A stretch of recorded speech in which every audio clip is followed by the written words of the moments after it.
वसुदेवस्वतं देवं कंसचाणूरमर्दनं देवकी परमानन्दं कृष्णं वन्दे जगद्गुरुं கண்ணன் கடலினை நன்னும் மனமுடையீர் என்னும் திருநாமம் தின்னம் நாரணமே.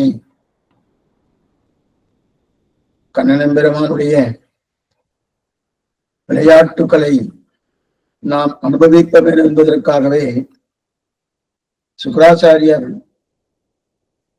பரீட்சித்து மகாராஜாவுக்கு 7 நாட்களிலே ஸ்ரீமத் பாகவதத்தை உபதேசம் பண்ணுகிறார்.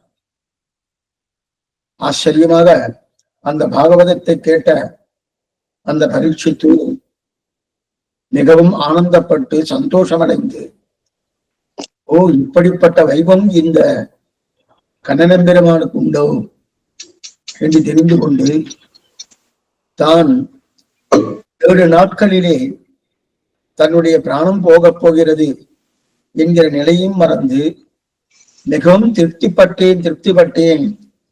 நீர் பண்ணின உபகாரத்துக்கு என்ன பிரத்யுபகாரம் பண்ணுவது என்பது தெரியாமல் தவிக்கிறேன் என்று சொல்லக்கூடிய வார்த்தையாக அமைக்கப்பட்டுள்ளது இந்த பாகவதம். ஆச்சரியமான விஷயம். 12 ஸ்கந்தங்களோடு கூடியது. அதிலே நாம் 11வது ஸ்கந்தத்தை அனுபவித்துக் கொண்டிருக்கிறோம். அநேகமா நாளைய தினம் சாத்துமறையாகவே அமையப் போகிறது. அதிலே கடந்த காலக்ஷேபத்திலே கண்ணன் பெருமான் தான் திருநாட்டை அலங்கரிக்க வேண்டும், வந்த காரியம் முடிந்தது. ஏனென்றால் யாதவ குலத்தை உத்தரணம் பண்ணுவதற்காகவே, எதுகுலம் உத்தரணம் பண்ணுவதற்காகவே தன்னுடைய அவதாரம்.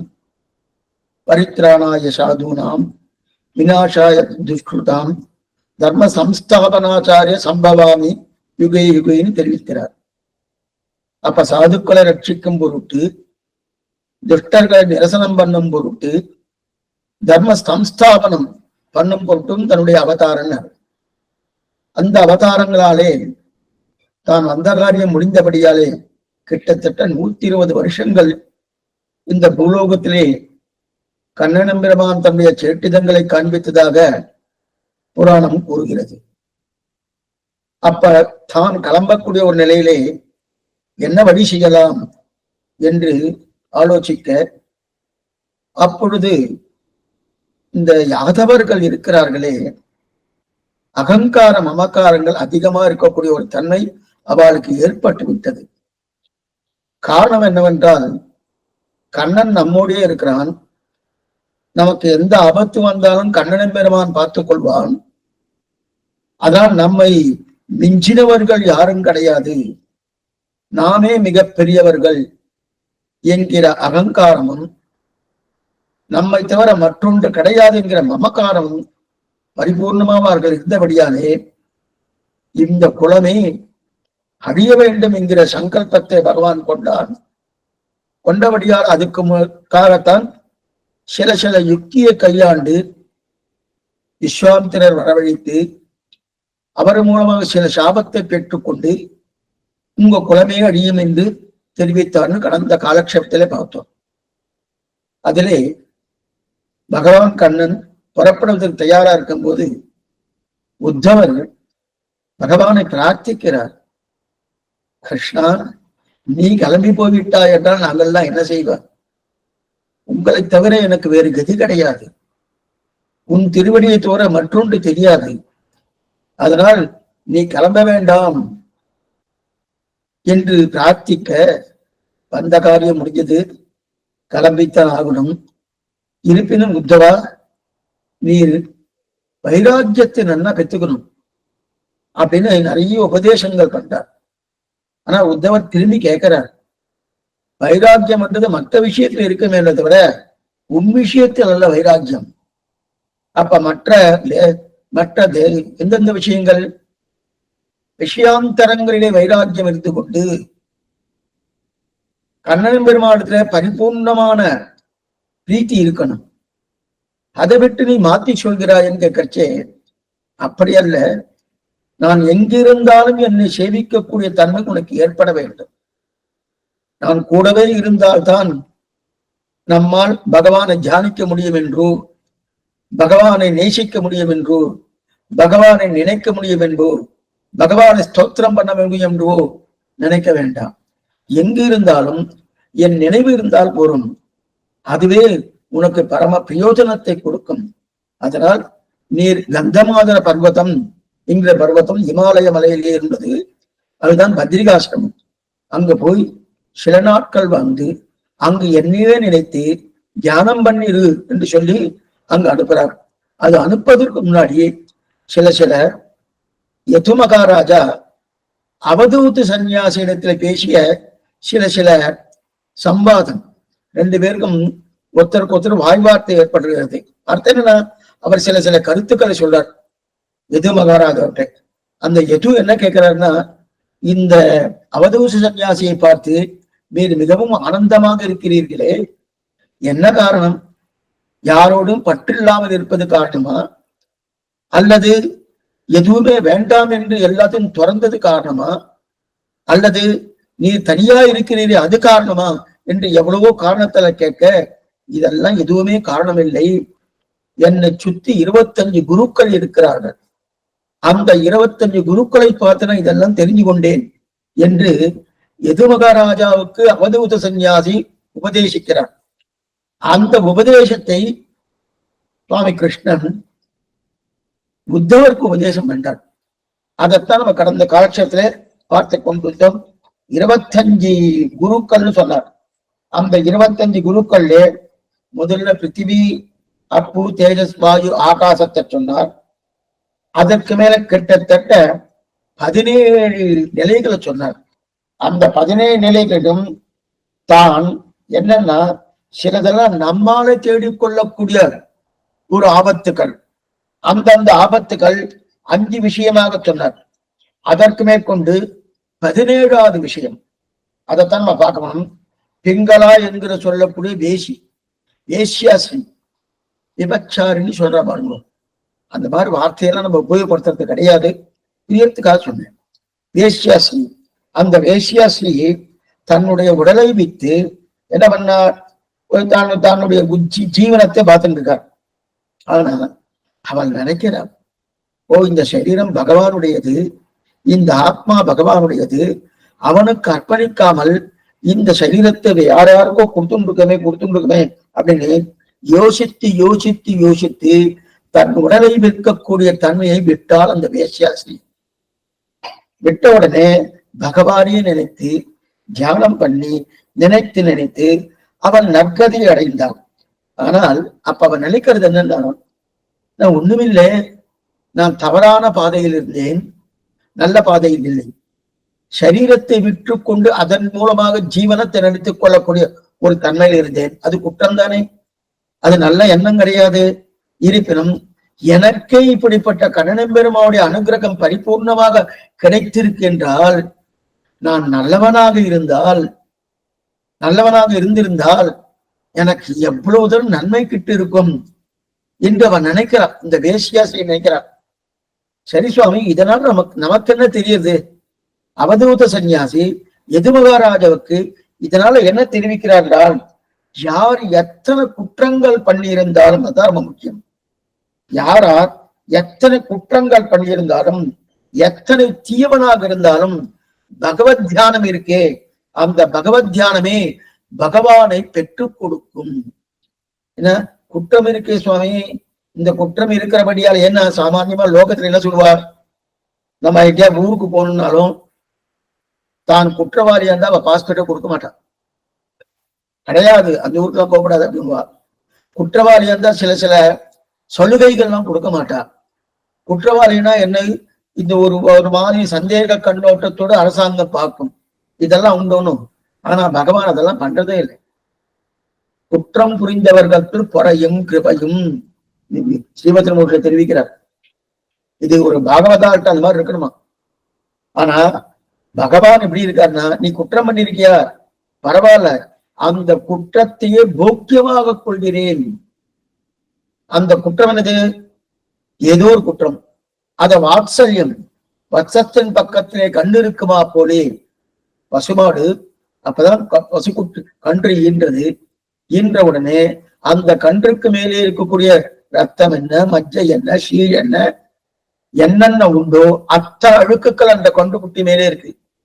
அந்த பசு, தாய் பசு என்ன பண்ணுவென்றால் தன்னுடைய நாக்காலே அது அத்தனையும் நக்கி நக்கி அந்த கன்றுக்குட்டியை சுத்தம் செய்யுமா போல. அப்ப அந்த குற்றத்தையே ஓக்கியமாக கொள்ளக்கூடிய தன்மை அந்த பசுமாட்டுக்கு உண்டு.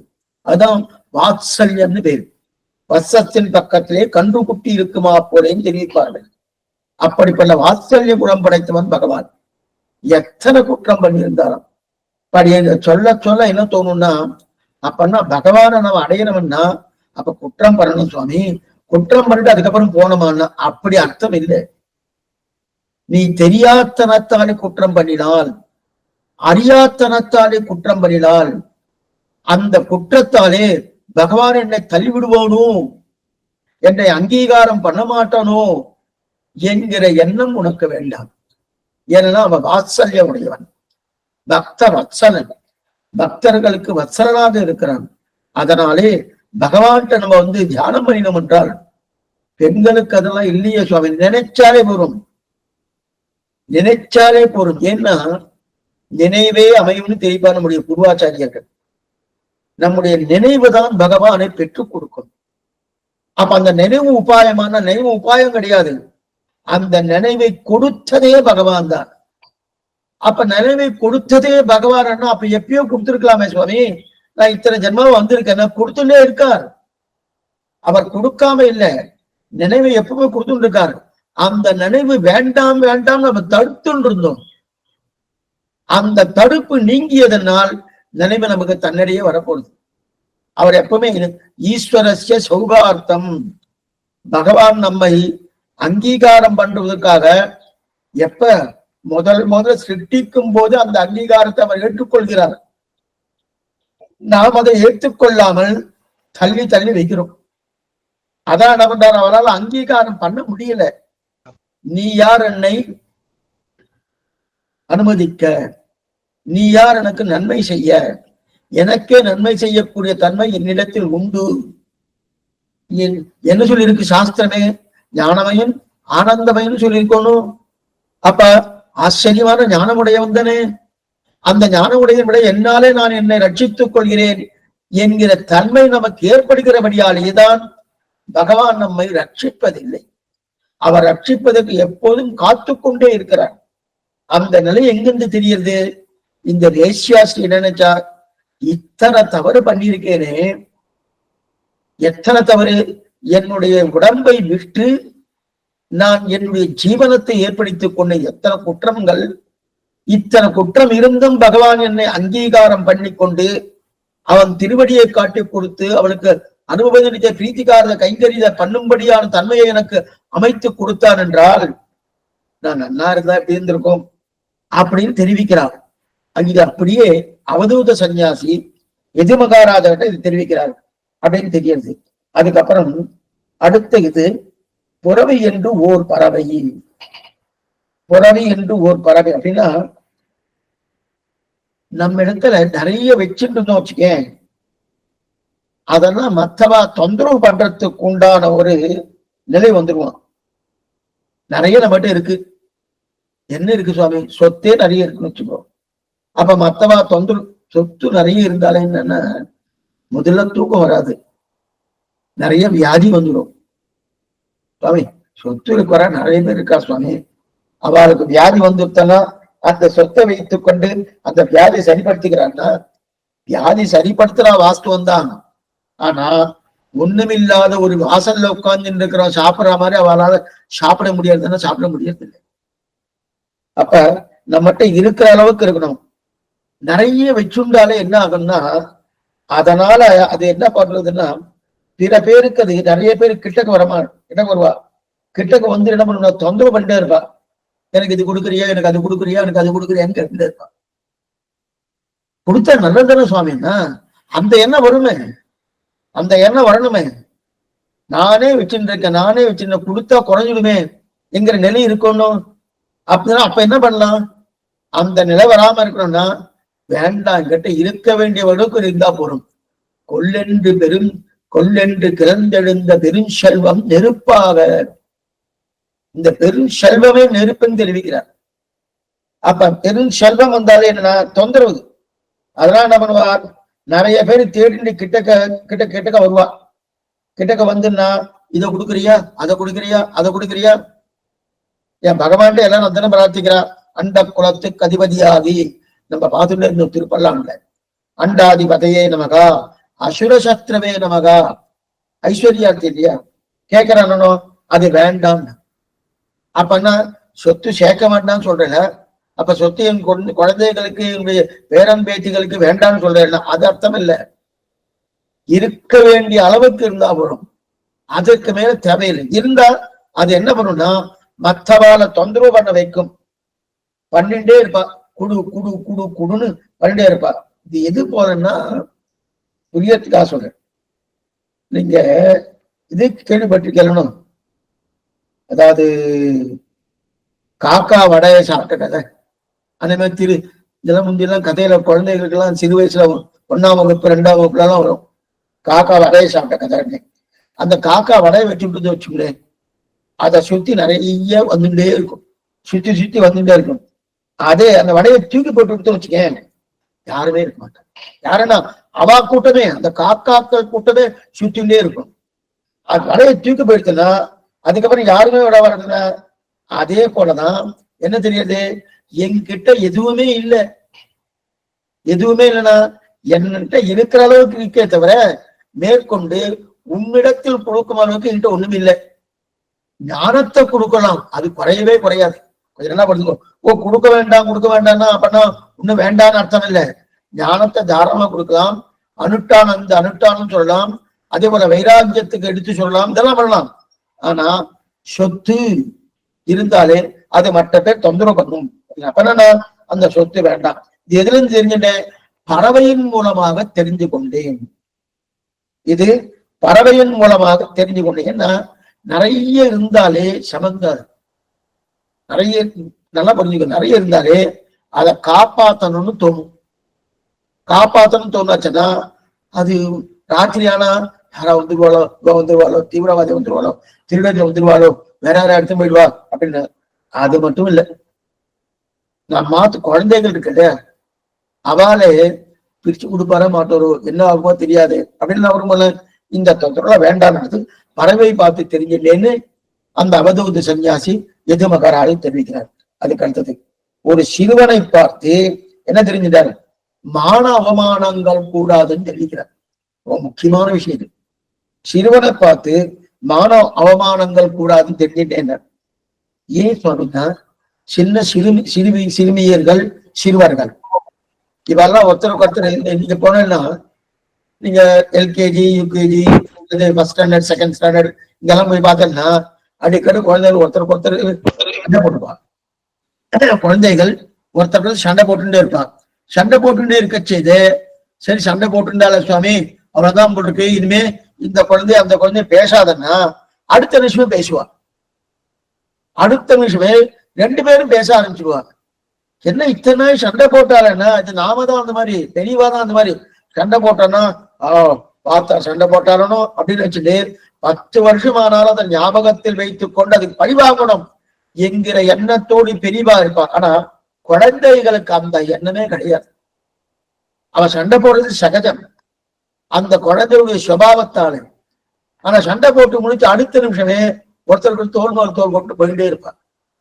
அப்பதான் என்ன அர்த்தம், மான அவமானங்கள் கிடையாது. அவளை வையிறா, இவாளை வையிறா, மான அவமானங்களுக்கான கிடையாது. ஏன் சுவாமி, ஏன் மான அவமானம் இருக்கக்கூடாது? ஒருத்தரை அடிக்கிற வெய்யரா, இல்ல உங்களை யாரோ ஒருத்தர் வெய்யறான்னா உங்களுக்கு அவர் சில பேர் ரோஷம் இல்லையான்னு கேட்பான். ரோஷம் இல்லையா உனக்கு? என்ன ரோஷமே இல்லையா உனக்கு? கோபமே வராதான்னு சில பேர் எல்லாம் கேட்கறா பாருங்க. தேவையில்லை, வர வேண்டிய அவசியம் இல்லை. ஏன் வர வேண்டிய இல்லையா சுவாமி? நான் வெய்யறாளே சுவாமின்னா, உன்னை வெய்யறான்னா என்ன வெய்யறா? சரீரத்தை தான் வெய்ய முடியும், ஆத்மா வெய்ய முடியுமா? ஆத்மா வெய்ய முடியாது, சரீரத்தை தான் வெய்ய முடியும். சரீரம் நான் இல்லையே, கொஞ்சம் நல்லா புரிஞ்சுக்கணும். சரீரம் நானாக இருந்தா அப்ப நானே தேகமே ஆத்மான்னு இருக்கா பாருங்க, அவளுக்கு தான் கோபம் வரும். ஓ என்ன வெய்யறியா அப்படின்னு. ஏன்னா கண் எப்படி இருக்கு, காது எப்படி இருக்கு, மூக்கு இப்படி இருக்கு, இவர் இப்படி இருக்கார் அப்படின்னு சொல்றதுன்னா எல்லாமே சரீரத்துக்கு. சரீரம் நான் இல்லையே. நான் வந்து யாரு? ஆத்மா. அந்த ஆத்மா எடுத்துக்கொண்டது சரீரம். சரீரம் நான் இல்லை. அப்ப என்னை பத்தி அவன் வையலேன்னு அர்த்தம். என்னை பத்தி வையலேன்னு அர்த்தம் வந்துட்டாலே அவன் இவ்வளவுனா வச்சுட்டு போட்டுமே. வச்சுட்டு போயாச்சுன்னா நமக்கு அதனால ஏதாவது பாதிப்பு வரப்போறதா? என்னை பத்தி விஷயத்தான் பாதிப்பு வரும். பாதிப்புன்னா சில பேர் பாதிப்புன்னா என்னது? அப்ப வச்சபடியா அந்த சாபம் எனக்கு வந்துருமான்னா அது இல்லை. அப்பதான் நமக்கு உணர்ச்சி ஏற்படும். ஆனா நான் சரீரம் இல்லையே. எப்ப நான் சரீரம் இல்லையோ என்ன வேணா சொல்லி போட்டோம், ஏது வேணா சொல்லி போட்டோம், ஒண்ணுமில்லை. வாசல்ல ஏதோ ஒரு ஜந்து போயிட்டு இருக்கு, பசுமாடும் போயிட்டு இருக்கு, இல்ல எருமாடு போயிட்டு இருக்கு, நாய் போயிட்டு இருக்கு. அது நல்லா விஷயம். நாய் என்ன நல்ல விஷயம். அதுக்கு ஏதாவது தெரிய போறதா? ஏதாவது பண்ண போறதா? அந்த மாதிரி. ஆனா இந்த இடத்துல என்ன சொல்லிக்கிறேன்? சிறுவர்களை பார்த்து மானவ அவமானம் கூடாதுன்னு தெரிஞ்சு கொண்டேன்னு அவதூத சன்னியாசி தெரிவிக்கிறார். இது அப்படியே கண்ணன் பெருமான் உத்தவருக்கு உபதேசம் பண்றார். ஏன்னா இப்ப மான அவமானங்கள்லாம் மனுஷர்கள் தான் பார்ப்பா, ஜந்துக்கள் பார்க்காது. அப்ப மனுஷர்கள் பார்க்கறானாலே அவ என்ன பார்க்கறா?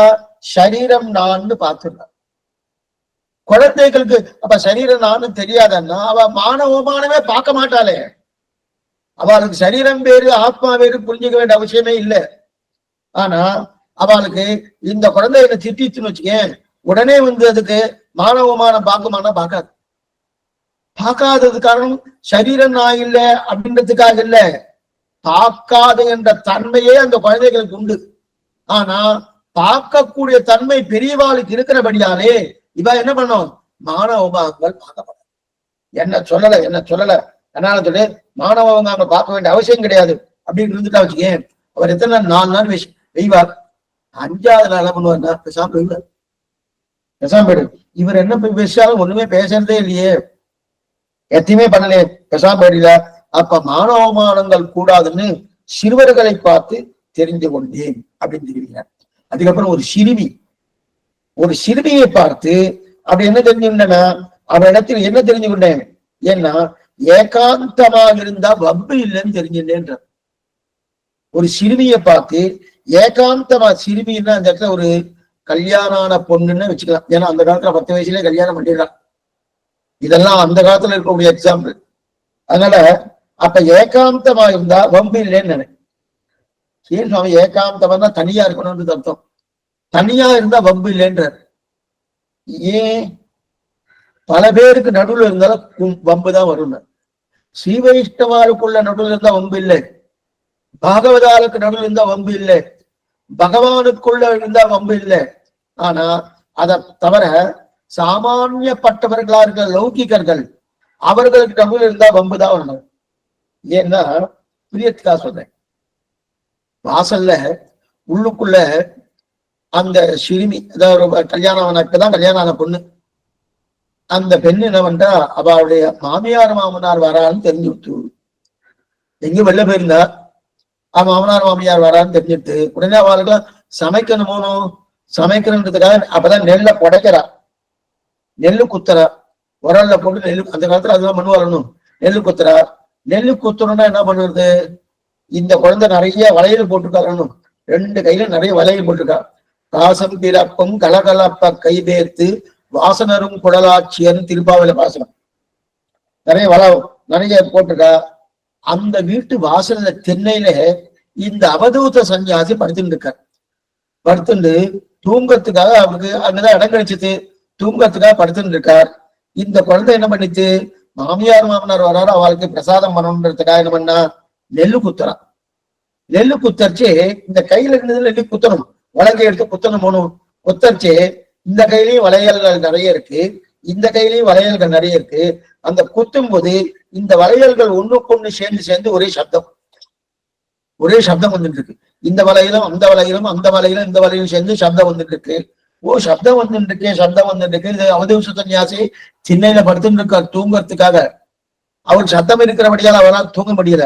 அவர் பார்த்தாரு, என்ன சப்தமா இருக்க. இது அந்த பெண்மணிக்கே பிடிக்கல. ரொம்ப சப்தமா இருக்குன்னு பாதி வளையல் எடுத்துட்டான். வலது கையிலையும் பாதி வளையல் எடுத்துட்டா, இடது கையிலையும் பாதி வளையல் எடுத்துட்டா. வளையல் எடுத்து மறுபடியும் நெல்லு குத்துறா. நெல்லு குத்தச்சு பாதி சத்தம் குறைஞ்சது, ஆனாலும் சத்தம் வருது. முன்பு இருக்கக்கூடிய சப்தத்தை போல இல்ல, இப்ப இந்த சப்தம் இருக்கு. அப்புறம் என்ன பண்ணா, இன்னும் வளையல் எடுத்துட்டா. இன்னும் வளையல 2 கையிலையும் எடுத்தா. எடுத்ததுக்கு அப்புறம் இன்னும் சப்தம் குறைஞ்சது. 2 வளையல் வச்சிருந்தா, ரொம்ப குறைஞ்சது சப்தம். இல்லையே, சப்தமே இல்லாம இருக்கணுமே, என்ன பண்ணலான்னு பார்த்தா ஒரே ஒரு வளையல போட்டுட்டா. இந்த கைக்கு ஒரு வளையல், இந்த கைக்கு ஒரு வளையல். சத்தமே இல்லை, சப்தமே இல்லைன்னு ஆயிடுத்து. சரி சுவாமி, இதனால நீங்க என்ன சொல்ல வரேன்? இப்ப அவதூத சன்னியாசி என்ன பண்ணிட்டாரு, அவர் வாசல படுத்துட்டு இருக்காரணும். இவரும் புது கல்யாண பெண்ணு வாசல படுத்துட்டு இருக்காரணும். வாசல கடுத்துட்டு இருக்கிறபடியே அவர் என்ன நினைச்சுட்டா, ஒவ்வொரு வளையெல்லாம் போட்டு இருக்கச்சே சப்தம் அதிகமாயிடுச்சு. வளையல் அதிகமா இருக்குமா அப்பொழுதுதான் இது நிறைய பேரோடு நம்ம இருக்கிறது. கொஞ்சம் எடுத்தாச்சுன்னா இன்னும் கொஞ்சம் பேரோடு இருக்கிறது.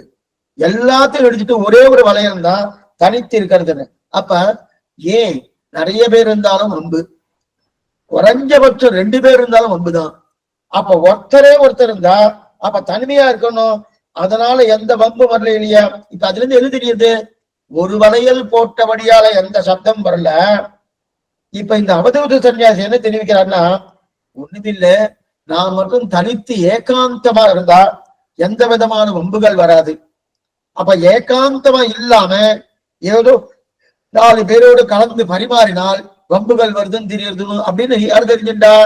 இதை அந்த சிறுமியான புதுசாக கல்யாணமான அந்த பெண்ணிலிருந்து இந்த அவதூத சன்னியாசி தெரிஞ்சிட்டார். அப்ப சுவாமி, நீங்க சொல்றதை பார்த்தா யாரோடையும் சேரப்படாது, தனித்து இருக்கணும், அப்படியே நான் மட்டும் தனியா இருக்கணும். இந்த ஆத்மாவகார, அதாவது ஆத்மானுபவம் காமன் கைவல்யாட்டு அவன் தன்னை தானே அனுபவிக்கிறான்னு அந்த மாதிரி இருக்குன்னு நினைக்கிறேன். அது அர்த்தம் இல்லை. என்னைக்குமே பகவத் விஷயமோ பாகவதி விஷயமோ ஆச்சார விஷயமோ கோஷ்டியோடு கலந்தாலும் ஆனந்தமா இருக்க எந்த வம்பும் வராது. அதை விட்டுட்டு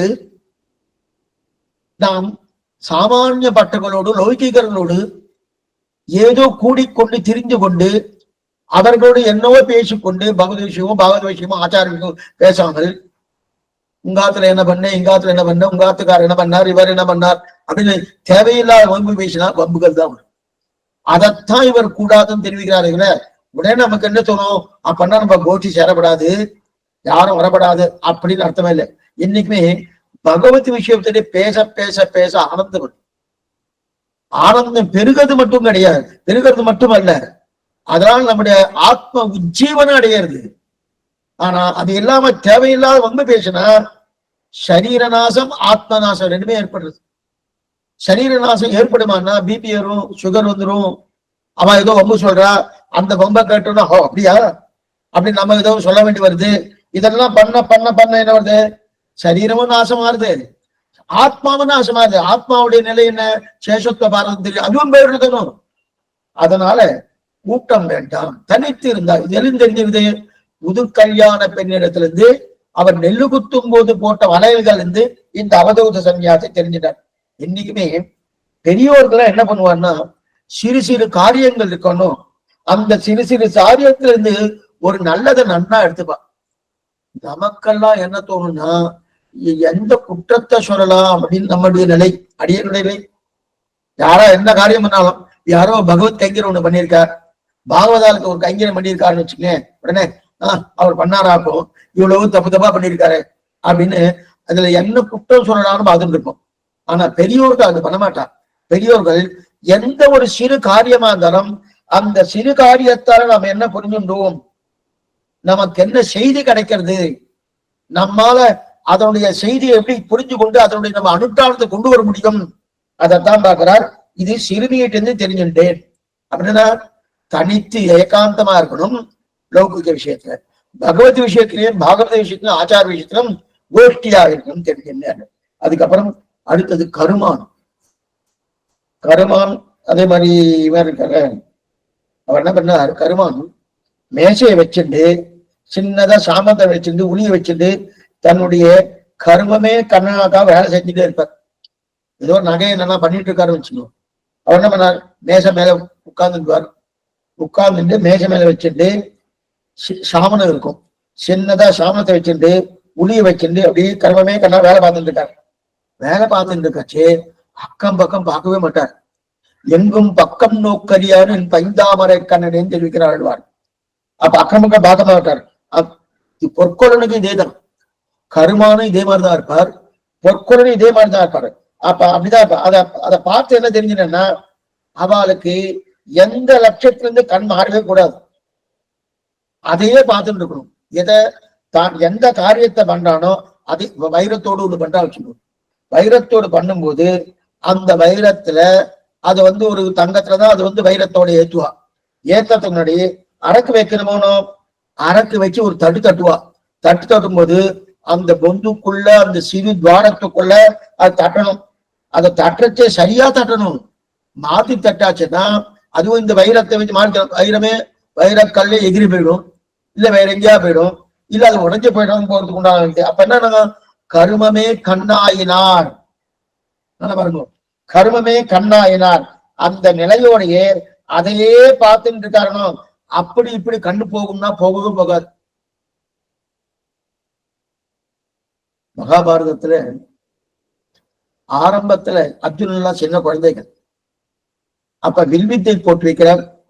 வேட்டு கட்சி துரியோதனம் வந்திருக்கான், அர்ஜுனன் வந்திருக்கான். அப்ப துரோணாச்சாரி கேட்கிறார், அந்த மரத்தின் மேலே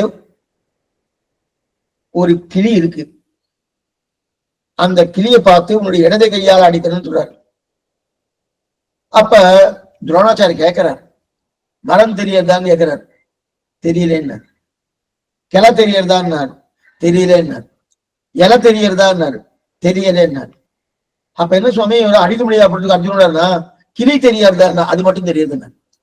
அந்த கிளியுடைய கண் மட்டும் தெரியுது, மற்ற எதுவும் தெரியல. அதெல்லாம் கருமமே கண்ணாயினார். அந்த அளவுக்கு இருக்கிறோமோ அந்த அளவுக்கு பண்ணாதான் உண்டு. ஏன்னா இவருக்கு லட்சியம் அதுவா இருக்கணும். லட்சியத்திலிருந்து கண் மாறவே படாது. லட்சியத்திலிருந்து கண் அப்படியே போயிட்டோம்னா வைரம் தெரித்து போயிடுமோனோ.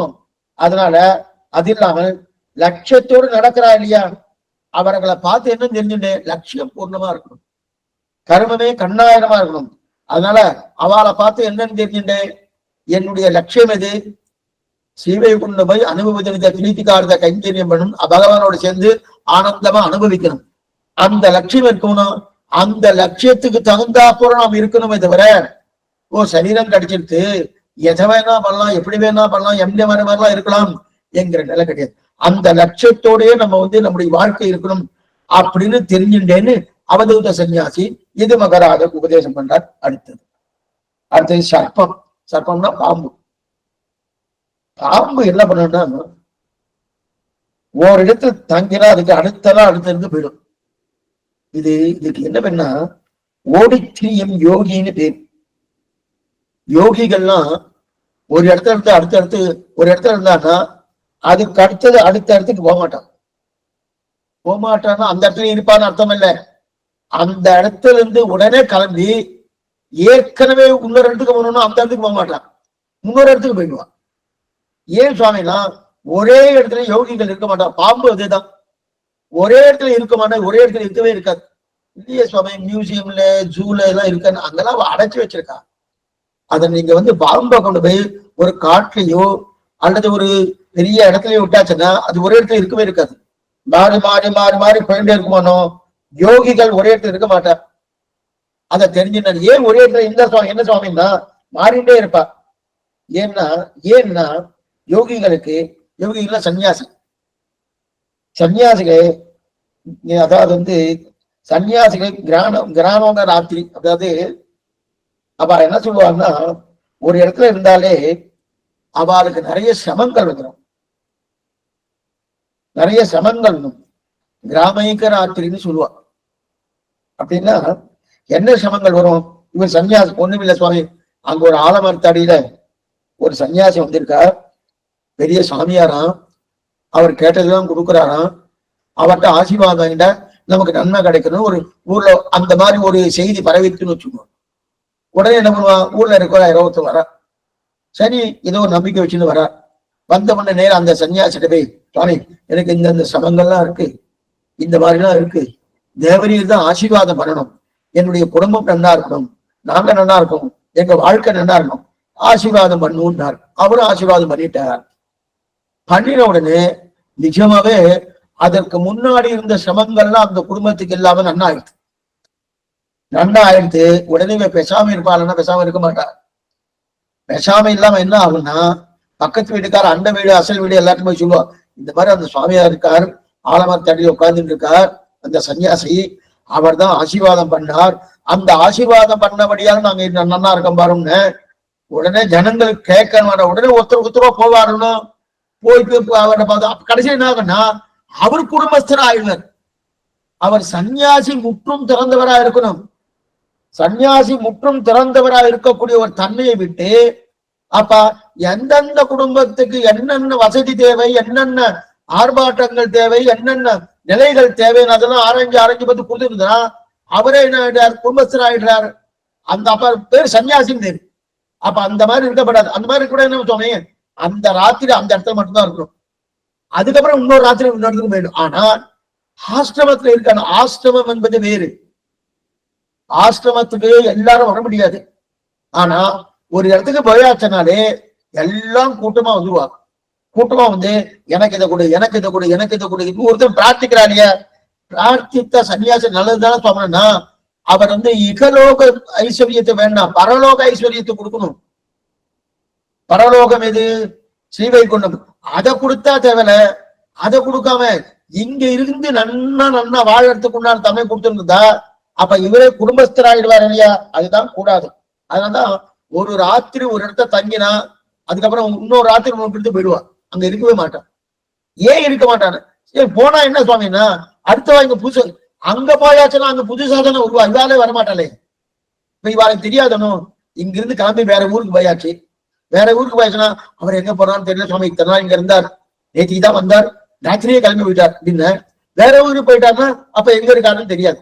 அதனால ஒவ்வொரு இதனாலதான் ஓடித்திரியும் யோகின்றார். அந்த இது சர்ப்பம் அப்படிதான் இருக்குமா. ஒரு ராத்திரி இங்க இருந்தா ஒரு ராத்திரி அப்ப மாறி போயிடுவா இல்லையா.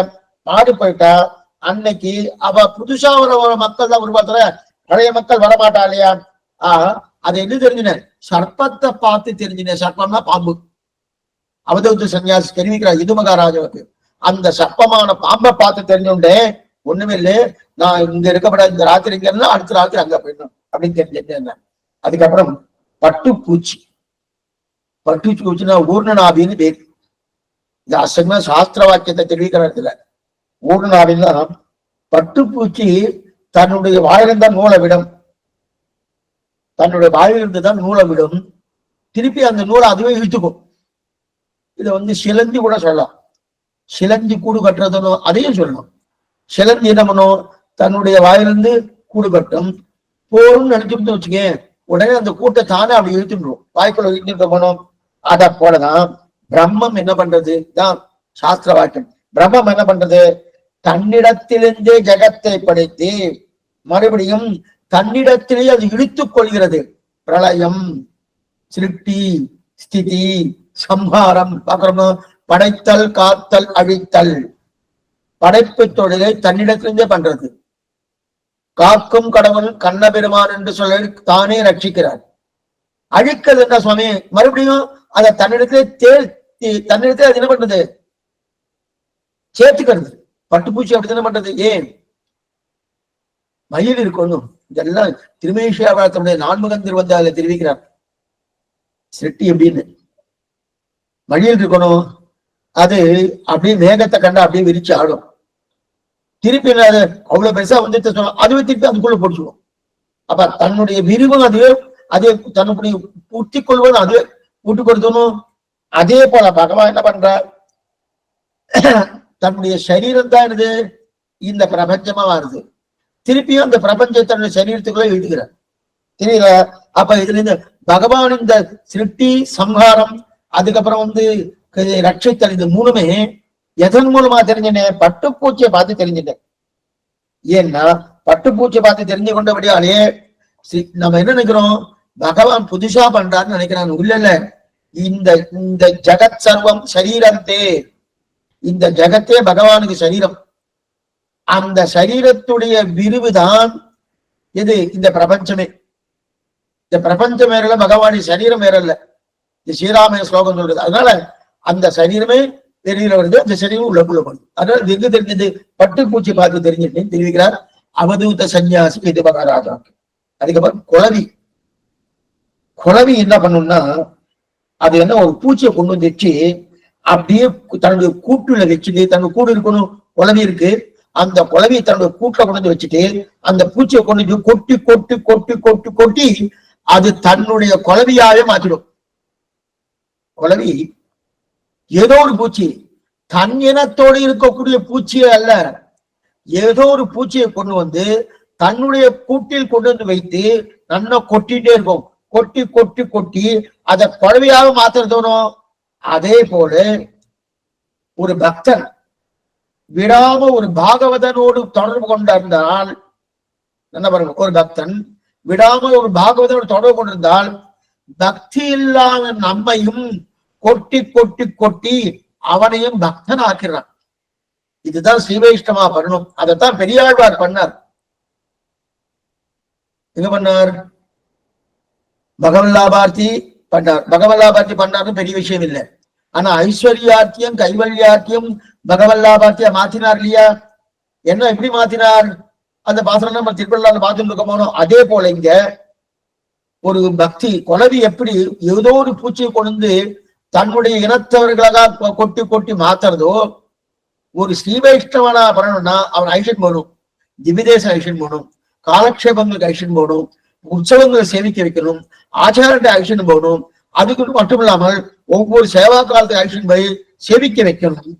இத்தனையும் பண்ணியாச்சுன்னா அதுக்கப்புறம் ஆச்சாரிய சம்பந்தத்தை பெற்றுக்கொண்டு அவனை பெரியவன், அவனை ரொம்ப பெரிய ஒண்ணுமில்ல மாதவாச்சாரிய இருந்தார். நஞ்சியர் அத்வைத்தியா இருந்தார். அத்வைத்தியா இருந்த நஞ்சியரை என்ன பண்ணார்? விசிஷ்டாத்வைத்தியா மாத்தினர் யாரு? பராசர பட்டார். மேலக்கோட்டை திருநாராயணமூர்த்தி இருந்தார். அப்படிப்பட்ட அவரை ஆச்சரியமான விசிஷ்டாத்வைத்தியா மாத்தி என்ன 9,000 படி வியாக்கியானம் பண்ண அளவுக்கு பண்ணாரோ. எதனால சொல்றேன்னா, அப்ப இந்த பக்தர்கள் என்னாலே சாமானிய பக்தர்களும் பக்தர்களுக்கு உண்டான தன்மை வரலாம். அது யார் பண்ணணும்? பக்தால் அவர் ஐஷன் போய் பண்ணணும். கொலைவி பண்றது, கொலைவி பண்ணக்கூடிய அந்த தன்மையை நாம பண்ணலான்னு. அதுக்கப்புறம் கடைசியா தெரிவிக்கிறேன். இந்த கடைசியா என்ன, இத்தனை இதெல்லாம் வெளியில இருக்கக்கூடிய குருக்கள், இதெல்லாமே வெளியில இருக்கக்கூடிய குருக்கள். ஆனா கூடவே என்னோட ஒண்ணு இருக்கு, அது படாத பாடு படுத்துறது. கடைசியில் சொல்றார் அவதூத சன்னியாசி, கூடவே என்னோட ஒண்ணு இருக்கு, அது படாத பாடு படுத்துறது. அது என்னது? அது எப்படி இருக்கு? அதுதான் என் சரீரம். இந்த சரீரம் இருக்கணும், இந்த சரீரம் தான் அது. இந்த சரீரம் எப்படி இருக்கு? படாத பாடு படுத்துறது. இது நித்தியமா? இது அனித்தியம். பிராப்தமா? அப்பிராப்தம். புருஷார்த்தமா? புருஷார்த்தம் இல்லை.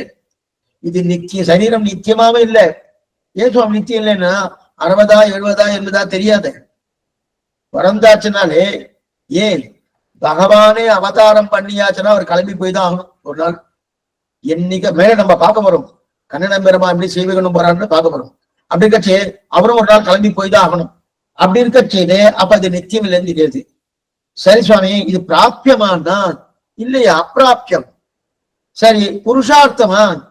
இதான் புருஷா, சரீரம் தான் புருஷார்த்தம். அப்புருஷார்த்தம் தெரியல. இது நல்லா தெரிஞ்சேன். ஏன்னா ஒரு நாள் இருக்கிற பழம் இன்னொரு நாள் இல்லை. நேற்றுக்கு இருக்கிற அப்புறம் இன்னைக்கு சரீரம் இருக்கா? நிச்சயமே சரீரம் மாறிண்டே இருக்கு. மாறுதலுக்கு உட்பட்டதுதான் சரீரம். நிச்சயமே மாறிண்டு இருக்கு. சரி சுவாமி, நிச்சயமே மாறிண்டு இருக்கு, வாஸ்தவம் தான். ஒரு நாள் இருக்க ஒரு நாள் இல்லை. இதன் வழி போனா நான் முன்னுக்கு வரப்போவது கிடையாது. சரீரம் போனபடி நம்ம போனோம்னா வரணும். அதனாலதான் அப்ப இது சரீரம் வேண்டாமா சுவாமி? சரீரம் போனபடி போயாச்சுன்னா நம்ம முன்னுக்கு வரப்போறது இல்லை. அப்பன்னா சரீரத்தை தொலைச்சிடலாமா? சரீரம் வேண்டாமா? சரீரம் வேணும். சரீரம் இல்லைன்னா கர்மயோகமோ ஞான யோகமோ பக்தி யோகமோ பண்ண முடியாது, பிரபக்தி பண்ண முடியாது. பகவத் கைங்கரியம், பகவத கைங்கரியமோ ஆச்சார கைங்கரியமோ எல்லாமே வெறும் ஆத்மா வச்சுன்னு பண்ண முடியாது. சரீரம் இருந்தா தான் முடியும். ஆனா அப்ப சரீரம் இருந்தா தான் முடியும்னா இது வேண்டாம் வேண்டாம் சொல்றல, இதை ரொம்ப தொந்தரவு பண்றது. இதை எப்படியா உபயோகப்படுத்தினா, இதை ஒரு கருவியாக உபயோகப்படுத்தின தவிர இது சொல்லும்படி நாம் கேட்கணும் என்கிற தன்மை கூடாது. இதான் இந்த சரீரம் என்னது புரியத்துக்காக சொன்னேன். ஒரு பேனா இருக்கு, அது எதுக்கு பயன்படுத்துறோம்? எழுதத்துக்கு உபயோகப்படுத்துறோம். அதே ஒரு பென்சில் இருக்கு, அதுவும் எழுதத்துக்கு உபயோகப்படுத்துறோம். பாத்திரங்கள் இருக்கு, தனித்த படத்துக்கு உபயோகப்படுத்துறோம். இல்ல பாத்திரமே எல்லாம் எனக்கெல்லாம் பாத்திரம் சொல்றாமன்னு நான் கேட்கிறேன். யாராவது சொல்றாரா? சுவாமி அஜித் சுவாமி, அது என்னமா சொல்றோம்? அதே போன்ற இதுவும் அஜித். பாத்திரங்கள் எப்படி அச்சித்தோ, பேனா எப்படி அச்சித்தோ, அதே போல இந்த சரீரமா அச்சித்து. ஆனா என்ன பண்ற, சரீரம் போனபடி போகணும், அதுதான் கூடாது. அப்ப இந்த சரீரத்தை நம்ம என்னமா யூஸ் பண்ணணும்? இது ஒரு கருவியா உபயோகப்படுத்தணும். இது ஒரு கருவி. என்ன கருவி? பகவானை அடைவதற்கு உண்டான கருவி இது. பகவானுக்கு கைங்கரியம் பண்ணுவதற்கு உண்டான கருவி இது. ஏன்னா இது இல்லைன்னா என்னால கொண்டு போய் புஷ்பம் கொடுக்க முடியுமா? இல்ல பெருக்க முடியுமா? கோலம் போட முடியுமா? தணிகை பண்ண முடியுமா? திருவாராதனை பண்ண முடியுமா? ஒண்ணுமே பண்ண முடியாது. அப்ப இந்த சரீரம் வேணும். சரீரம் ஆத்யம் கலு தர்ம சாதனம். அப்ப சரீரத்தை ஒரு கருவியாக பண்ணுவேனே தவிர லட்சியமாக ஒரு நாளும் போட வேண்டியது. சரீரமே லட்சியம் சுவாமி. உண்டியே உடையே எம் மண்டலத்தோடும் கூடுவதில்லையாம். லட்சியம் சரீரம் அப்படின்னு இருந்தா அது பிரயோஜனம் இல்லை. அப்பனா அவனா யாரு? தேகாத்மா அபிமானின்னு பேரு. சரீரமே நான் நினைக்கிற பாருங்க, அவெல்லாம் சாருவாக மதம்னு பேர். அவெல்லாம் சாருவாகம் அப்படிதான், சாருவாக மதம் அப்படின்னு பேரு. அந்த சாருவாகம் தான் அவன் சரீரமே நான் நினைப்பான். அந்த மாதிரி இருந்தா அப்ப அந்த லட்சியம் கிடையாது. லட்சியம் எது? லட்சியம் எது? இந்த சரீரத்தை கருவியாக கொண்டு, இது போல பாத்திரத்தை கருவியாக கொண்டு தணிகை பண்றேன், பேனாவை கருவியாக கொண்டு எழுதுறேன். அப்ப ஒவ்வொன்றும் கருவியாக கொண்டு பண்ணிட்டு இருக்கோமோ, அதே போல இந்த சரீரத்தை கருவியாக கொண்டு பகவத் கைங்கரியம், பாகவத கைங்கரியம், ஆச்சார கைங்கரியம். அப்ப லட்சியம் எது? கைங்கரிய லட்சியம். சரீரம் லட்சியம் இல்ல, சரீரம் கருவி. அப்படின்னா இப்ப சரீரத்தை பார்த்து தெரிஞ்சுட்டேன். அது மட்டும் இல்ல, இந்த சரீரத்தை பார்த்து தெரிஞ்சுட்டேன்னாலே அப்ப சரீரம் வேண்டாம் வேண்டாம்னு அர்த்தமா சுவாமின்னா, இந்த சரீரம் வேணும். நல்லா புரிஞ்சுங்க. ஏன்னா நீங்க கேட்டு இருக்கேன், சரீரம் வேண்டாம் சுவாமி அப்படின்னா முதல்ல காதே இருக்காது, கண்ணே இருக்காது, நீங்க என்ன பார்க்க முடியாது, அது கேட்க முடியாது. சரீரம் வேணும். ஆனா அந்த சரீரம் எதுக்குன்னா கேட்பதற்கு, பகவத் விஷயம் கேட்பதற்கு. எத்தையோ இல்லை, பாகவத விஷயத்தை நடந்து போவதற்கு கால்கள், அதற்காக சரீரம் தேவை ஒருத்தங்க. அப்ப அவதூத்து சன்னியாசி என்ன தெரிகிறார்? இந்த சரீரத்தை பார்த்து நான் என்ன தெரிஞ்சுட்டேன், இதை ஒரு கருவியா உபயோகப்படுத்தணும்னு தெரிஞ்சுட்டேன் தவிர இதுவே லட்சியம் இல்லைன்னு தெரிஞ்சுட்டேன் தெரிவிக்கிறார். இதோட முடிஞ்சது. இதோட அவதூத சன்னியாசிக்கும் எது மகாராஜன் உபாக்கியானம் பார்க்கணும். இதோட பூர்த்தியா முடிஞ்சிருச்சு. இதுக்கப்புறம் இன்னும் உபதேசம் பண்றாரு. உத்தவருக்கு உபதேசம் பண்ணக்கூடிய நம்ம பிரகரணத்துலதான் இருந்துட்டு இருக்கோம். அந்த இத்தனை கிட்டத்தட்ட 25 குருக்கள்னு சொன்னாரோ, அந்த 25 குருக்களோடு ஒரு சரீரத்தையும் சொல்லி மேல் இது எல்லாம் கூட குருக்கள் தான். ஏன்னா இந்த சரீரத்தை பார்த்தா நமக்கு தெரியல, இது இந்த கருவியாக பயன்படுத்தணும் தெரியணும். இதுல ஆயிடுச்சு. இதுக்கு மேல அந்த இதோட சன்னியாசி, அதாவது அவதூத சன்னியா உபாக்கியானம் பார்த்தோம். இதன் பிறகு மேலும் உபதேசம் பண்றார் உத்தவருக்கு. நித்தியர்கள்னா யாரு, பக்தர்கள்னா யாரு, முக்தர்கள்னா யாருன்னு இதெல்லாம் நம்ம யதீந்திரமத தீபிகால நம்ம நல்லா பார்த்திருக்கோம். அப்படி சுருக்கமா தான் சொல்ல போறேன். ஏன்னா யதீந்திரமத தீபிகால என்னென்ன உண்டு எல்லாத்தையும் நல்லா பார்த்துக்கணும். அப்ப நித்தியர்கள் யாரு, முக்தர்கள் யாரு, அதே போல பக்தர்கள் யாருன்னு பார்த்தோம். இந்த யாருன்னா சரி சுவாமி இதெல்லாம் யாரு, அதை உபதேசம் பண்றாரு. இந்த சம்சார பக்தர்கள் நாம தான். இந்த சம்சாரத்தோடு இருக்கிறோம், சம்சாரத்தோடு இருக்கிறவெல்லாம் பக்தர்கள். எந்த சுவாமி இது சம்சாரமா? சம்சாரம்னா மனைவின்னு அர்த்தம் இல்லை. சில பேர் தவறான கருத்து, அப்ப மனைவி இருக்கப்படாது போட்டு சுவாமி சம்சாரம் வேண்டாம்னு சொல்றா, மனைவி இருக்கப்படாது, அது அர்த்தம் இல்லை. இந்த லோகமே சம்சாரம். அப்ப அந்த சம்சாரத்தோடு இருக்கணும். அப்ப சம்சாரத்தோடு இருக்கிறோம்னு சொன்னாலும் நம்மளாம் பத்தாத்மான்னு பேர். பத்தாத்மான என்ன சுவாமி பண்ணுவார்? பத்தாத்மான எத்தனையோ வகை இருக்கட்டும். ஆனா அதெல்லாம் யதீந்திரமத தீபிகால பார்த்துக்கணும். அந்த பத்தாத்மா இங்கே இருக்கிறபடியா பத்தாத்மான்னு பேர். இங்க கஷ்டப்பட்டு இருக்காரு. அப்ப பத்தாத்மா. சரி சுவாமி, அதுக்கப்புறம் முக்தாத்மா யாரு? பகவான் திருவடியை பற்றி அது சரணாகதி பண்ணி, அல்லது கர்மயோகமோ ஞான யோகமோ பக்தி யோகமோ பண்ணி, அல்லது சரணாகதி பண்ணி பகவானுடைய திருவடியை பிராபிக்கிறார்கள் அல்லவா? ஸ்ரீவைகுண்டம் போறா இல்லையா? அவெல்லாம் முக்தாத்மா. இப்ப முக்தாத்மா இங்க இருப்பாளா? மும்மூற்று இங்க இருப்பார். முக்தாத்மா இங்க இருக்க மாட்டார். கொஞ்சம் என்ன புரிஞ்சுக்கணும். மும்மூற்றுன்னா மோட்சத்திலே இச்சை இருக்கிறவனுக்கு மும்மூற்றுன்னு பேரு. மோட்சத்திலே இச்சை இருக்கிறவனுக்கு, மோட்சத்துல ஆசை இருக்கு அப்படின்னு அவளுக்கு மும்மூற்றுன்னு பேரு. அந்த மும்மூற்று இங்கதான் இருப்பார். அவரு மோட்சத்துக்கு போற, ஆனா மோட்சத்துக்கு போகணுன்ற ஆசை இருக்கு, அதனால அவர் இங்க இருக்காரு. ஆனா மோட்சத்துக்கு போயாச்சு. மோட்சத்துக்கு போயாச்சு. எப்படி போயிருக்கார்? அது கர்ம யோகமோ, ஞான யோகமோ, பக்தி யோகமோ அல்லது பிரபக்தியோ எத்தையோ பண்ணி மோட்சத்துக்கு போயிட்டாரனோ அவளுக்குதான் முக்தாத்மான்னு பேரு. அவளுக்குதான் முக்தாத்மா பேரு. அப்ப இங்க இருக்கிறவாளுக்கு பத்தாத்மா தான் பேரு. இங்க இருக்கிற யாரா இருந்தாலும் எத்தனை பேரும் பத்தாத்மா. இங்க இருந்து கிளம்பி போனவா யாரா இருந்தாலும் முக்தாத்மான்னு பேரு. அதுக்கு மேல நித்யாத்மா என்ன சுவாமி? நித்யாத்மா அங்கேயே இருக்குவா. ஒரு நாளும் அவ கிளம்பி இங்க வந்ததே கிடையாது. சரி, இங்க வரவே மாட்டான், இங்க வரவே மாட்டான். நித்யாத்மா எந்த சம்சார வாசனையே அவளுக்கு கிடையாது. சம்சார வாசனை பூர்த்தியா இருக்கிறவா பத்தாத்மா. சம்சார வாசனை ஒரு காலத்தில் இருந்து இப்ப இல்லாம இருக்கிறவா முக்தாத்மா. எப்பொழுதுமே சம்சார வாசனை இல்லாதவர்கள் நித்யாத்மா. இப்ப மூணு தெரியுதனும். இது அப்படியே உபதேசம் என்றார் யாருக்கு? உத்தவருக்கு, கண்ணன் பெருமான். அப்ப முக்தாத்மா. ஆக லோகத்தில் பிறவியே யாரு அந்த முக்தாத்மா? யார் சுவாமி? பிறவியே கிடையாது.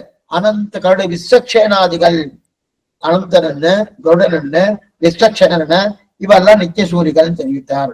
அதுக்கப்புறம் சொல்லி சத்சங்க மகிமை, சத்சங்க மகிமை அதை உபதேசிக்கிறார். சத்சங்க மகிமை, சத்சங்கம்னா ரொம்ப முக்கியம். ஏன்னா சத்சம்பிரதாயம் தாமுடையோர் கேட்டக்கால் வெச்சம் வியாக்கியைகள் உண்டாதல் நச்சு அதிகரியும் நீர் வசனபூஷணத்து கட்ட மதியுடையீர் மத்தியத்தரான்னு உபதேசத்தினால ஒரு பாசனம். சத்சம்பிரதாயம். அப்ப சத்சங்கம், சத்சங்கம்னா என்னது? நல்ல சத்துவகுணத்தோடு இருக்கக்கூடிய கூட்டம். சத்சங்கம்னா சத்சங்கத்துக்கு வரலையா, சத்சங்கத்துக்கு வரலையான்னு கேட்கிறா பாருங்க. நல்ல சத்துவகுணம். ஆனா சத்சங்கம்னா மற்றதெல்லாம் சொல்லப்படாது. ஏதோ ஒரு அவாவெல்லாம் அரசியல்வாதிகள்லாம் கட்சிகள்லாம் வச்சிருக்கா, சத்சங்கத்துக்கு வாங்கணும், அது சத்சங்கம் இல்லை. அது ஏதோ பேரு அவ வச்சுக்கிட்டோம். அப்ப இதுதான் சத்சங்கம். அப்படிப்பட்ட சத்சங்கம் மகிமை உபதேசம் என்றார். அது பறவையோ மானோ மிருகமோ இதுவா இருந்தாலும் தொடர்ந்தாலே அவன் நல்லவன். ஏன்னா சத்சங்கம் நின்றுட்டாலே அவளோட வெளியில இருக்கிற யாரோ ஒருத்தர் ஒரு தீவிரவாதி உள்ளுக்குள்ள போயிட்டாரு வச்சுக்கேன், அவளே மாறிடுவார், அவளே நல்லவாளா ஆயிடுவார். ஏன்னா சத்துக்களோடு வாழணும், சாத்விக ஸ்ரத்தை இருக்கணும். சாத்விக ஸ்ரத்தை என்ன பண்ணும்? எனக்கு நன்மையை பண்ணும். என்ன நன்மையை பண்ணும்னா, எனக்கு நல்ல எண்ணத்தை கொடுக்கறது முதல்ல பகவான் ஸ்ரீமன் நாராயணன். இந்த சரீரம் வேறு, ஆத்மா வேறு. பகவதால கைங்கரியம் பண்ணும், பகவத் கைங்கரியம் பண்ணும், ஆச்சார கைங்கரியம் பண்ணணும். நான் இந்த நிலையில இருக்கணும், இந்த ஆச்சாரம் இருக்கும், இந்த அனுஷ்டானம் இருக்கும். இதெல்லாம் சொல்லி கொடுத்ததுன்னா சாத்விக ஸ்ரத்தை. அந்த சாத்விக ஸ்ரத்தை இருக்கணும். அந்த சாத்விக ஸ்ரத்தையோடு வாழணும். அந்த சாத்விக ஸ்ரத்தையோடு யார் வாழ்ந்து கொண்டிருக்காளோ, அவளுடைய சம்பந்தம் யாருக்கு ஏற்படுகிறதோ அவளுக்கும் அந்த சாத்விக. அதனால்தான் குழாங்களாய் அடியீருடன் கூடி நின்று ஆடுமினே ஆழ்வார் தெரிவிப்பதற்கு காரணமே தான். ஏன்னா அந்த கோஷ்டியோடு நான் கலக்கணும்ன்ற ஆழ்வாருக்கு பயம். தனியா வந்து இருந்துட்டோம்னா நாங்க ஏதாவது தப்பு தண்டா பண்ணிடுவோமோ, ஆழ்வாரே சொல்றாரு. தனியா இருந்தோம்னா நமக்கு ஏதாவது தப்பு வந்துவோமோ. இப்ப கோஷ்டியோடு இருந்தா நம்ம தட்டுவார், நம்ம தப்பு பண்றதுக்கு வாய்ப்பே கிடையாது. அப்ப அந்த சத்சங்கத்தோடு இருக்கணுமானோ, அந்த சத்சங்கத்தோடு ஒரு பக்ஷி இருந்தாலும் அதுக்கு மோட்சம் கிடைச்சிடும். அந்த சத்சங்கத்தோடு மான் இருந்தாலும் மோட்சம் கிடைச்சிடும். ஒரு மிருகம் இருந்தாலும் மோட்சம் கிடைச்சிடும். ஒண்ணும் இல்லை, பானைக்கு மோட்சம் கிடைச்சது தெரியும். ஒண்ணு இப்ப பாத்துக்க போனோம், இதே பாகவதத்தை பார்த்து போனோம். ததிபாண்டவன் தன்னுடைய பானைக்கும் சேர்த்து மோட்சம் கொடுத்தானோ, அந்த பானை என்ன சரணாகதியை பண்ணிட்டு ஒண்ணுமே இல்லையே. அப்ப என்ன சுவாமி, அந்த பானை ததிபாண்டவனோட சம்பந்தம் இருக்கணும். ததிபாண்டவன் யாரு? சாத்விக சத்தையோடு கூடியவன். சாத்விக சத்தையோடு கூடியவன் ஆனபடியாலே அந்த சாத்விக சத்தையோடு கூடியவனுடைய சம்பந்தம் அந்த பாண்டு என்று சொல்லக்கூடிய அந்த பாடல் பெற்றபடியாலே அதுவும் மோட்சத்துக்கு போயிட்டணும். அதப்ப நல்லவர்களோடு தொடர் வந்தாலே இவனும் நல்லவன் ஆகிவிடுகிறான். அப்ப சத்துக்களோடு வாழும். சரி சுவாமி, அசத்துக்களோடு வாழ்ந்தார் அசத்தை தான் விழுவோம். அசத்துக்களோடு வாழ்ந்தா அசத்தா தான் விழுவோம். சத்துக்களோடு வாழ்ந்தா நாமும் சத்தா இருக்க போறோம் அப்படின்னு தெரிவிக்கிறோம். நாமும் சத்தா தான் இருப்போம். அப்ப சத்து கூட வாழ்ந்தா இந்த இந்த விஷயத்தை தான் பகவான் தானே சொல்றார். உத்தவரே, நானே இந்த விஷயத்த பிரம்மாவுக்கு நானே உபதேசம் பண்ணேன். எப்படி தெரியுமா உபதேசம் பண்ணு? அம்சாவதாரம் எடுத்து நான் உபதேசம் பண்ணேன். அம்ச உருவம், அம்ச பறவை தெரியுமோ? அம்ச பறவை என்ன பண்ணும்னா, அது பாலையும் தண்ணியும் சேர்த்து வச்சாலும் பிரிச்சிடும். அந்த ஞானம், அப்படிப்பட்ட சாமர்த்தியம் இந்த அம்ச பறவைக்கு உண்டு. நான் அம்சம் அன்னமாய் முனிவரோடு அமரரேற்க, அன்னமாய் முனிவரோடு அமரேற்க. அம்சப்பறவை எப்படி இருக்கும்னா வெள்ளையா இருக்கும். அம்சப்பறவை வெள்ளையா இருக்கும். அது மட்டுமல்ல, இந்த இடத்துல சத்த குணமோ ரஜோ குணமோ தமோ குணம் 3 குணங்கள் இருக்கு இல்லையா?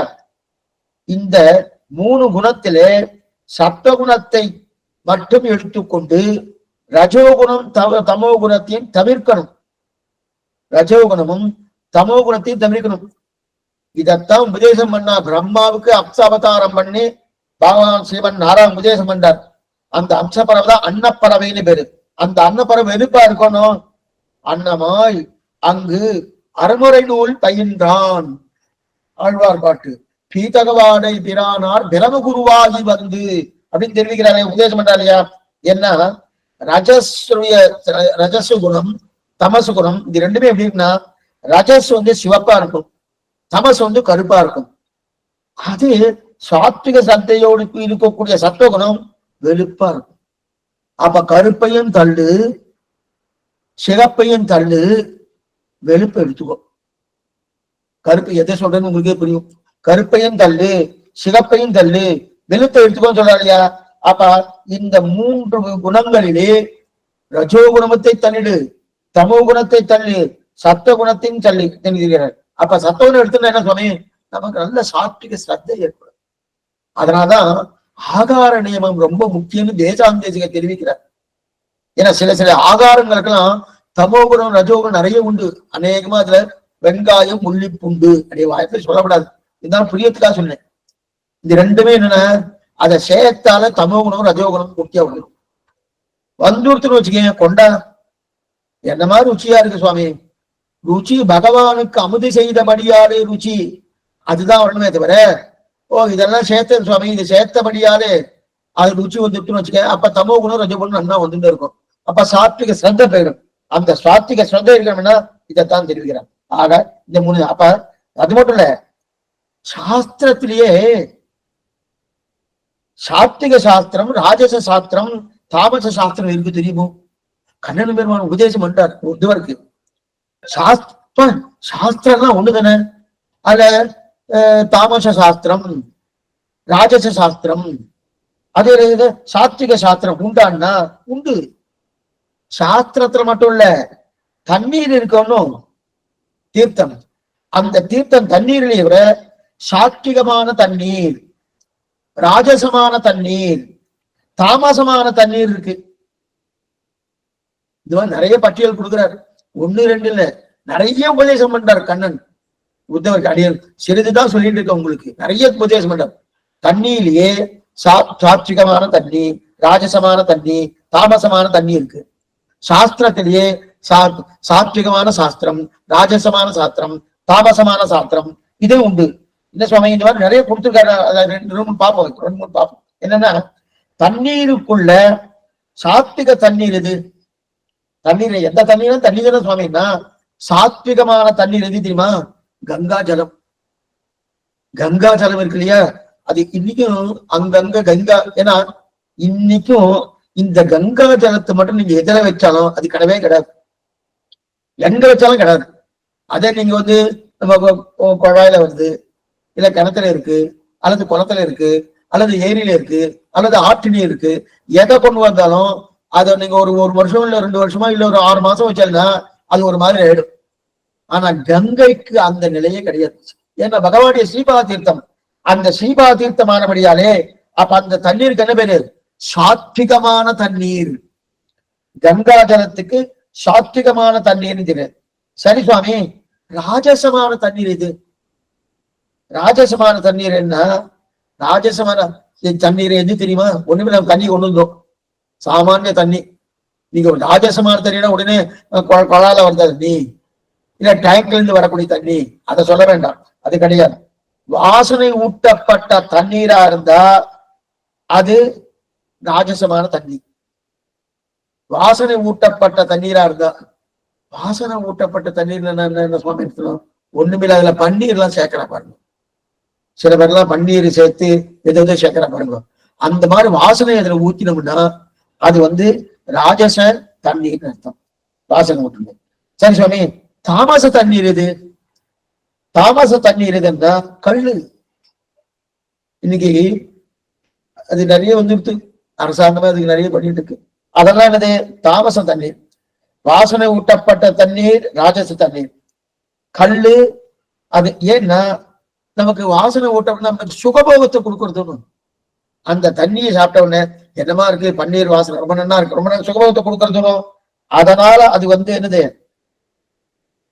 தாமச, ராஜச தண்ணீர். அதே கங்கா ஜலமா இருந்துச்சுன்னா சாத்விகமான தண்ணீர். கங்கா ஜலம் சாத்விகமான தண்ணீர் அப்படின்னு தெரிவிக்கிறார். அதுக்கப்புறம் பிரஜைகளுக்குள்ளே இன்னொன்னு பாருங்க, அடுத்த சொல்றார், பிரஜைகளுக்குள்ளே சன்னியாசியை இருந்தா சாத்விகன்னு அர்த்தம். ஜனங்க நிறைய பேர் இருக்கா இல்லையா? அந்த நிறைய பேர் இருக்கக்கூடிய சன்னியாசியா இருந்தா அவ சாத்விகமானவர்னு அர்த்தம்.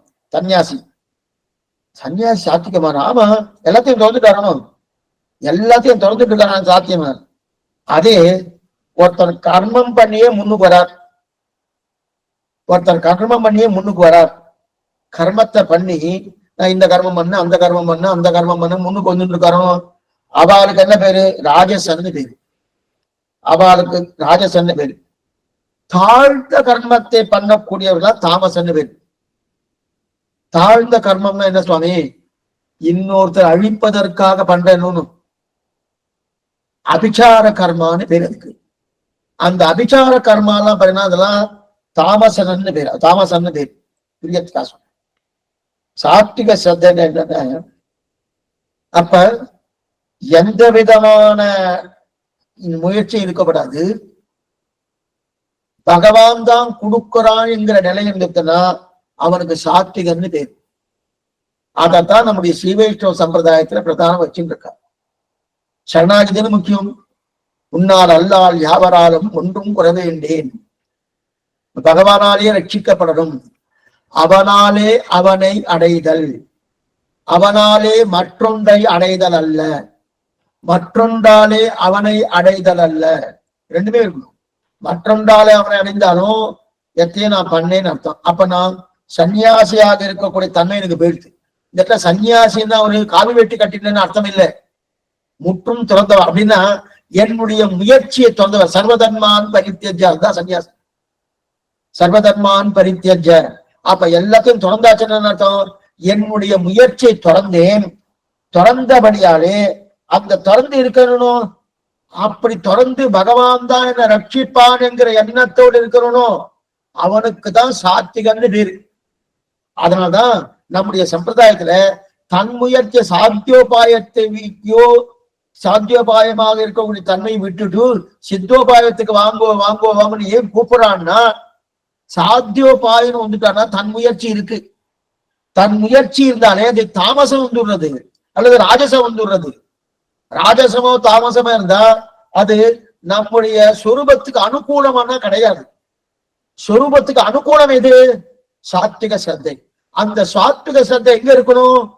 எல்லாத்தையும் விட்டுணும். சுவாமி, நான் மோட்சத்துக்கு போனோம், இத்த பண்ணேன், பிரயோஜனம் இல்லை. நான் பகவான் அடையணும், இத்த பண்ணேன், பிரயோஜனம் இல்லை. அப்ப என்ன சுவாமி? அவராலே அவர் என்னை சேர்த்து கொண்டார். அதுதான் தெரியலையா? அதான் அது தெரியுது. அதான் அப்ப இது சாத்விகன்னு பேரு. அந்த மாதிரி இருக்கலாம். அதே போல நான் கர்மம் பண்ணி போறேன், கர்மம் பண்ணி முன்னுக்கு வந்துட்டேன்னு வச்சுக்கேன். அப்ப நான் கர்ம யோகமோ ஞான யோகமோ பக்தி யோகமோ எத்தையோ பண்ண நினைச்சுக்கேன். அப்ப நான் அதெல்லாம் ராஜசன்னு பேரு. அதை விட இன்னும் மோசம், இந்த சரீரத்துக்காக என்னென்னோ அபச்சார கர்மா எல்லாம் பண்ண சொன்னேன், அதான் தாமசன்னு பேரு. அதுக்கப்புறம் தேசத்துல சாத்விகமான தேசம் உண்டு, தாமசமான தேசம் உண்டு, ராஜசமான தேசம் உண்டு. அப்ப தேசத்திலே உண்டா சுவாமி? அப்ப ஸ்ரீரங்கம் சாத்விகமான தேசமா? இப்ப சில பேர்லாம் வெளியூருக்குலாம் போறாங்க, கேள்வி கேட்கலாம் இருக்குல்ல, அதெல்லாம் ராஜசமான தேசமானா அப்படி அர்த்தம் இல்லை. தேசம் என்ன, நாம எங்க இருக்குமோ அந்த இடமே உண்டு சாத்விகமான தேசமா ஆகலாம், சாத்விகமான தேசம் ஆகலாம். அப்ப இந்த தேசம் சாத்விகமான தேசம் எது சொல்றதுன்னா, தேசம் உண்டுன்னா ஏன் இங்க சொல்றதுன்னா, ஏகாந்தமாக பிரம்ம தியானம் பண்றோமோ, அவ ஏகாந்தமா உட்கார்ந்து பிரம்ம தியானம் பண்றாரோ, அவ எங்க இருக்காளோ அதுவே சாத்விகமான தேசம். அப்படின்னா என்ன அர்த்தம்? ஸ்ரீவைஷ்ணவா எங்க இருக்காளோ அது சாத்விகமான தேசம். அதனால அவ இடத்துக்கு போயிடணும். தேசயோகம் சர்வகாம துக்குன்னு தெரிவிக்கிறார். அப்ப அந்த சாத்விகமான தேசம் எது? ஏகாந்தமா பிரம்ம தியானம் பண்ணணும். அந்த பிரம்ம தியானம் பண்றது அதெல்லாம் சாத்விகமான தேசம்னு அர்த்தம். அதை விட்டுட்டு வீதியில போயிட்டு எல்லாரோட அப்படியே திரிஞ்சுட்டே இருக்கணும். வீதியில போயிட்டு அப்படி இது என்ன அது என்ன, இந்த தேசம் என்ன, இந்த ராஜா என்ன பண்ணார், அந்த ராஜா என்ன பண்ணார், இவா என்ன பண்ணா, அவா பண்ணுனா, தேவையில்லாத வம்பு எல்லாம் பேசின்னு பேர்லாம் அப்படி சுற்றிட்டே இருக்க பாருங்க எல்லாரோடையும். அதெல்லாம் என்னது? ராஜசமான தேசம்னு பேர். அதெல்லாம் ராஜசமான தேசம்னு பேரு. அப்ப தாமசமான தேசம் சூதாட்டம் ஆடுறது, கேளிக்கைகள்லாம் பண்றாங்க. என்னென்ன கேளிக்கைகள் உண்டோ, என்னென்ன சூதாட்டம் உண்டோ, அந்த இடம்லாம் என்னது? தாமசமான இடம். அந்த இடத்துக்கு எல்லாம் போகப்படாது. சரி சுவாமி, ராஜசமான இடம் எது வீதியிலன்னு சொன்னேலே, அங்க நம்ம போய்தானா? போகலாம், அவரோடு சம்பந்தம் வேண்டாம், சாத்விகனோடு சம்பந்தம் இருக்கணும். இது மூணாச்சு. அதுக்கப்புறம் அப்ப தேகத்தை சொன்னார், மக்களை சொன்னார், சாஸ்திரத்தை பிரிக்கிறார், தண்ணீரை சொன்னார், மேலும் ஒருத்தர் தியானம் பண்ணிட்டு இருக்கார். பாருங்க. அப்ப தேகம் என்ன சொன்னார்? தேசம் சொன்னார். தேசம் எந்த தேசம்? சாத்விக தேசம், ராஜச தேசம், தாமச தேசம். தண்ணீர் சாத்விக தண்ணீர், ராஜச தண்ணீர், தாமச தண்ணீர் பார்த்துட்டோம். அதுக்கப்புறம் மக்களையும் பார்த்தோம். அதுக்கப்புறம் மேற்கொண்டு உணர்ந்த தியானம் பண்ற போனும். தியானம் பண்ணிட்டு கட்சி அந்த தியானத்திலேயே 3 விதமான தியானங்கள் உண்டு. தியானத்திலே என்ன தியானம்? ராஜசம், தாமசம், சாத்விகம் உண்டு. ஒருத்தர் மந்திரம் சொல்லிட்டு இருக்கார். மந்திரம் சொல்லிட்டு இருக்கச்சே அந்த மந்திரத்தால மோட்சம் அடையணும் என்பதற்காக மந்திரம் சொன்னா அந்த மந்திரம் சாத்விக மந்திரம்னு பேர். சாத்விக மந்திரம் என்னது? இந்த மந்திரத்தை சொன்னேன், இந்த மந்திரத்தால மோட்சம் போகணும்னு அந்த அபிப்பிராயத்துல மந்திரம் சொன்னேனே. வியாபக மந்திரம், அவ்வியாபக மந்திரம்னு 2 உண்டு. முமுட்சுகள் எடுத்திருக்கார் பிரலோகாச்சாரியர். அதுக்கு மனவாளனுடைய வியாக்கியானம் தெரிகிறது, பேர் சொல்றேன். அப்ப என்ன தெரியுது?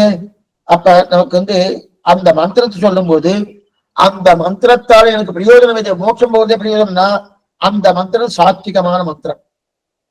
அதெல்லாம் இல்ல சுவாமி, அத மந்திரம் சொல்லிட்டு இருக்கேன்.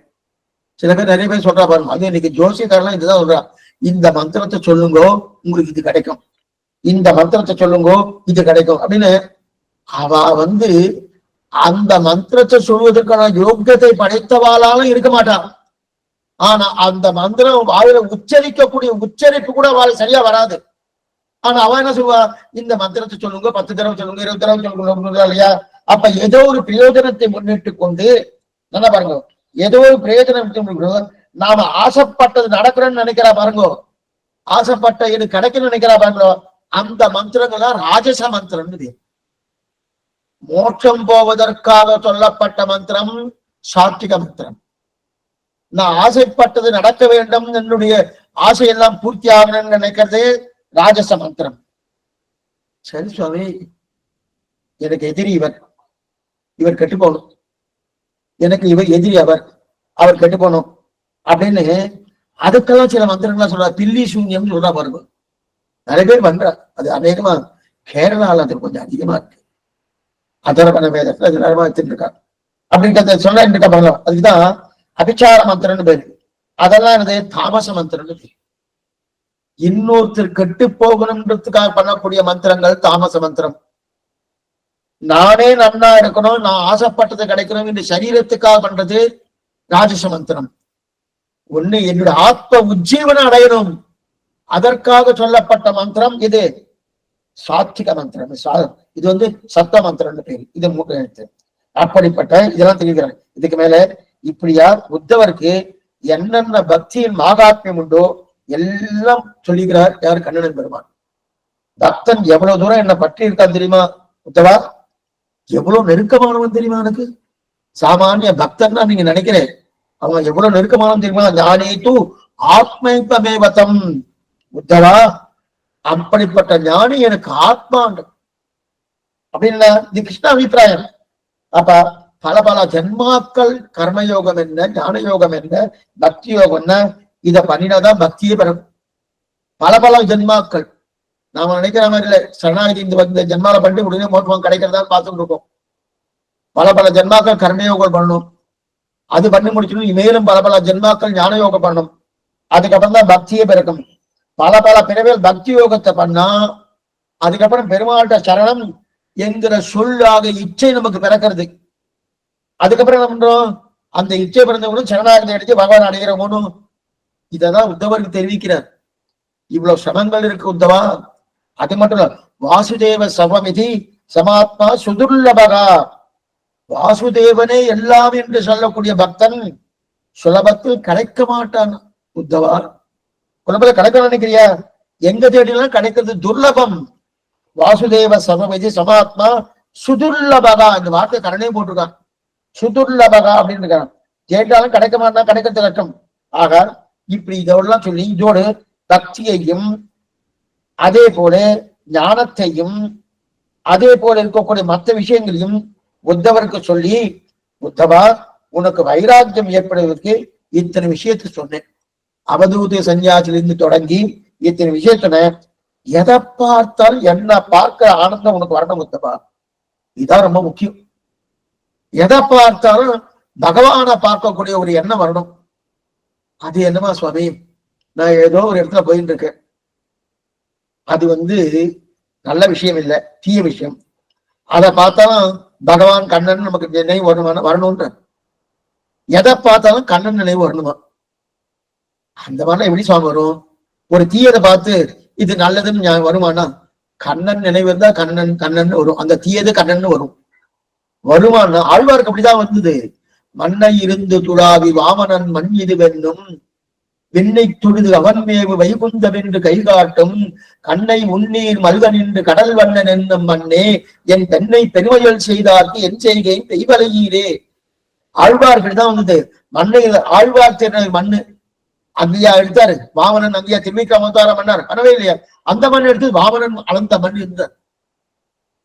ஏறிய பித்தினோடு எல்லா உலகம் கண்ணன் படைப்பெண்ணம் நீரு செய்தே இடக்கானில் நெடுமாலடியார் என்றாரோடும். அவர் திருமண் காப்பு கூட வச்சுக்கல, ஏதோ ஒரு இப்படி வீசின்னு இருக்காராம். நேர நீர் செவ்வே இடக்கானில் இப்படி வீசின்னு இருக்காரு. இந்த வீசின்னு இருக்கிறத பார்த்து நெடுமாலடியார் என்கிற எண்ணம் ஆழ்வார்க்கு ஏற்றுனா, ஒன்றிய திங்களை காட்டி ஒளிமணி வண்ணனே என்னும் நின்ற குண்டத்தினை நோக்கி நெடுமாலே வாவென்று போ. இதெல்லாம் ஆழ்வார்க்கு ஏற்படுத்தணும். அதைத்தான் இங்க உத்தவர் அண்ணன் எம்பெருமான் என்ன சொன்னானா அதான் ஆழ்வார் திருவாய்மொழி. இதுதான் உத்தவர் உபதேசம் பண்றாரு. அப்படிப்பட்ட வைராக்கியத்தினை ஏற்படுத்திக்கோ. எங்க இருந்தாலும் என்னுடைய ஞாபகம் உனக்கு இருக்கணும். இத்தனை என்னுடைய ஞாபகம் இருக்கணும்.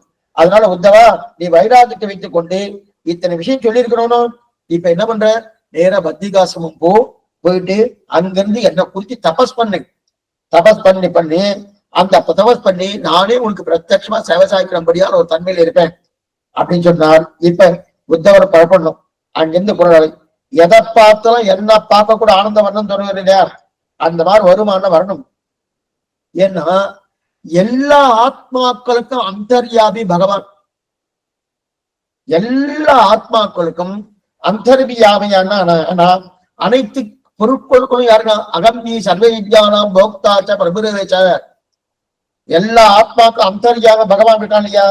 அப்ப அனைத்து பொருள்களுக்கும் பகவான் இருக்கானோ. ஒரு வஸ்து இருக்கு, அந்த வஸ்துக்குள்ள இது வஸ்து சுவாமி, இது அச்சித் சுவாமி, அதுக்குள்ள பகவான் இருக்காரோ. இத நினைச்சு உத்வா நீ பத்திரில இருந்துட்டு நன்னா வாழலாம்னு சொன்னார். ஆனா நீங்க என்ன நினைக்கிற, நான் கூடவே வரணும்னு நினைக்கிறேன். கூட வரணுன்ற அவசியம் இல்லை, கூடயே வரணுன்ற அவசியம் இல்லை. எங்க இருந்தாலும் என்னுடைய நினைவோடு இருந்தால் நான் உன் கூடயே இருப்பதாக உனக்கு தோணும் அப்படின்னு தெரிவிக்கிறார். ஆக அதுக்கப்புறம் அலக்கநந்தா நதி பத்ரிகாசனம் முடியிருக்குன்னா, ஏனமுனாகி இருநிலமிடந்து அன்று இணையடி இமயவர் வணங்க தானவனாகம் தரணியில் புரள தரஞ்சிலை குடித்தயம் தலைவன் தேனவர் சோலை கற்பகம் பயந்த தெய்வனன் நறுமலர் குணந்து வானவர் வணங்கும் கங்கையின் கரமேல் வதரி ஆசிரிமத்துள்ளானே சொல்லி திருமங்கியாளுடைய ஆச்சரியமான பெரிய திருமொழி பாசுரம். அப்படி பத்ரிகாசிரமத்துல என்னையே தியானம் பண்ணிட்டு அங்க பத்ரி விஷால் பெருமாள். அந்த பத்ரி விஷால் வேறல்ல, நான் வேறல்ல, நானே பத்ரி விஷால். அடிக்கடி இங்க சொல்லுவா பத்ரி விஷால், பத்ரி விஷால் அந்த ஊர்க்கார சொல்லுவா. அப்ப அங்க என்ன எழுத்துனா, நானே நாராயணா அவதாரம் பண்ணேன், நானே நரனாகவும் அவதாரம் பண்ணேன். அங்க நரநாராயணா இருக்கார். 2 மலைக்கு ஒரு நாளைக்கு நாராயணன் பேரு, ஒரு மலைக்கு நரன்னு பேரு. ஆனா நரநாராயணன் அங்க அவதாரம் பண்ணி தானே மனுஷனா அவதாரம் பண்றார். தானே பத்ரிநாராயண அவதாரம் பண்ணி அந்த பத்ரி அந்த நரனுக்கு, நரனான மனிதனுக்கு திருமந்திர உபதேசம் 8 எழுத்து ஓம் நமகா நாராயணாய, அந்த 8 எழுத்து திருமந்திரத்தை உபதேசம் பண்ண இடமே எதுன்னா பத்ரிகாசிரமம். அதனாலதான் அதுக்கு அட்டாட்சரி கஷேத்திரம்னு பேரு. பத்ரிக்கு அட்டாட்சரி. அந்த பத்ரிலிருந்து இன்னும் கொஞ்சம் ஒரு 4-5 கிலோமீட்டர் மேல போனோம்னா வியாச குகை இருக்கு. அங்கதான் வியாசன் உட்கார்ந்து மகாபாரதமே எழுதின 1.25 லட்சம் ஸ்லோகம். அதான் அங்க பத்ரி போட்ட 3 ராத்திரியாவது தங்கணும். 3 ராத்திரியாவது. குளிர் சுவாமி நடுக்கமா இருக்குன்னா ஆனா அங்க போவதுக்கு உண்டான உகந்த நாள் என்னன்னா, அநேகமா பத்ரி திறக்கிறா பாருங்க, அக்ஷய திருதியை நீ திறக்கிற. நமக்கு சித்திர மாசம் வரும், சித்திர மாசம் அக்ஷய திருதியை நீ திறக்கிறாலும் அப்பெல்லாம் ஒரு சம்மரா இருக்கும் நமக்கு. அப்ப போனா அப்படின்னா குளிர் அதிகமா இருக்கும். அநேகமா இது ஜூலை ஆகஸ்ட் செப்டம்பர், இந்த அநேகமா ஆகஸ்ட் செப்டம்பர்ல போனேன்னா கொஞ்சம் நல்லா இருக்கும். கொஞ்சம் குளிர், அப்பவும் குளிர் இருக்கும், குளிர் இல்லாம இருக்கவே இருக்காது. அந்த குளிர் இருந்தாலும் கொஞ்சம் ஆனா அப்பதான் கூட்டம் அதிகமா இருக்கும். அந்த நேரத்துல போயிட்டு போய் சேவிக்கணும். 3 ராத்திரியாவது அங்க இருக்கணும் தெரியுது. அப்படிப்பட்ட புண்ணிய தேசம். அப்படிப்பட்ட புண்ணியன்னா பத்ரியை போயிட்டு அங்கே இருந்து நீ என்னை நினைத்து கொண்டு உன்னுடைய வாழ்க்கையை நீ முடிச்சுக்கலாம் அப்படின்னா இது உங்களுக்கு. இப்ப அதோட உத்தவருடைய விஷயம் முடிச்சுட்டார். அதுக்கப்புறம் கடைசியா இப்ப நம்ம பார்க்க வேண்டியது எதுக்குள்ள சம்ஹாரம். எப்படியாவது, அதாவது எதுக்குளம் எப்படி முடியறது, எப்படி அழியறது, கண்ணன் பெருமான் எப்படி செய்வை கொண்டதுக்கு போறான், அதை நம்ம ஏற்கனவே சுருப்பா தான் பார்த்திருக்கோம். இப்பவும் சுருக்கமா தான் பார்க்க போறோம். எப்படின்னு பார்க்க போறோம். ஆசீர்வாதத்தில் இருக்கிற வேண்டும். இப்ப கண்ணன் அங்கிருந்து புறப்பட்டு என்ன பண்றாரு, எல்லாரும் கூப்பிடுறாரு. எல்லாரும் கூப்பிட்டு தேரோட்டி தாருகன்னு பேரு. அந்த தேரோட்டி தாருகனை கூப்பிட்டு, தாருகா நீ போய் சொல்லு, நான் புறப்பட்டுட்டேன், நான் இங்க இருந்து கிளம்பியாச்சுன்னு சொல்லு. அங்க இருக்கிறாளா, அங்க இருக்கவே இருக்காது, அங்க யாரும் இருக்க வேண்டாம், துவாரகையில யாருமே இருக்க வேண்டாம், கண்ணன் பெருமான கிளம்பியாச்சு. அதனால துவாரகையை கடல் சூழப் போகிறது, பாடியன் கிளம்பி. இந்த இடத்துல என்னன்னா, கண்ணன் நினைச்சிருக்கிறான் நான் கிளம்பிட்டேன்னாலே அதுக்கப்புறம் தர்மம் நிற்குமானா தர்மம் நிற்க போவதில்ல, அதர்மம் தான் தலைவிரித்து ஆட போகிறது. ஏன் இப்படி சொல்றாருன்னா, துவாபர யுகத்தின் கடைசி நிலையில தான் அவர் இருக்கார். அவர் கிளம்பியாச்சனால துவாபர யுகம் முடிஞ்சு கலியுகம் வரப்போறது. அதனால என்ன பண்றாரு, நாம் கிளம்பியாச்சனால எதுவும் தர்மம் இருக்க போறது இல்லை, அதர்மம் தான் தலைவிரித்து ஆடப்படுது. அதனால இங்க இருப்பது அந்த துவாரகையில இருப்பது நல்லது கிடையாது, எல்லாரும் துவாரகையை விட்டு புறப்பட்டு வர சொல்லு அப்படின்னு யாரு சொல்றா, தாருகன் என்கிற தேரோட்டி எங்க வரணும் சுவாமி, பிராபாச சமுத்திரம் அங்க வாருங்கன்னு சொல்றது. இந்த பிராபாச சமுத்திரத்துக்கு கிட்ட, பிராபாச சமுத்திரம்னா தேசம் அது. அந்த தேசத்துக்கு வந்தாச்சுன்னா அங்கதான் சரஸ்வதி நதி ஓடுறது. அந்த சரஸ்வதி நதி ஓடிட்டு காரணம் அங்க நான் இருக்க போறேன் அப்படின்னு சொல்லி இப்ப கண்ணன் அந்த இடத்துக்கு வந்து சேர்ந்துட்டோம். கண்ணன் வந்த உடனே என்ன இடத்துல துவாரகையில இருக்கவாள், இவாளுக்கெல்லாம் என்னது யாதவாள், அவளுக்குதான் முதலியே பார்த்த மனும். அவளுக்கு கண்ணன் தன்னோடு இருக்கான்றது அகங்காரத்தாலே ஒருத்தருக்கு செருக்கு. அந்த செருக்கோடு என்ன பண்ணா, கண்ணன் அங்கிருந்து கிளம்பி வந்த உடனே ஒருத்தருக்கு சண்டை. யாதவாளுக்குள்ளேய வேற்று ஜாதி அல்ல, யாதவாளுக்குள்ள ஒருத்தருக்கு சண்டை போட்டுண்டா அவ ஒருத்தருக்கு ஒருத்தர் என்ன பண்ணா, அவ நிறைய கல்லு குடிப்பாளாம்.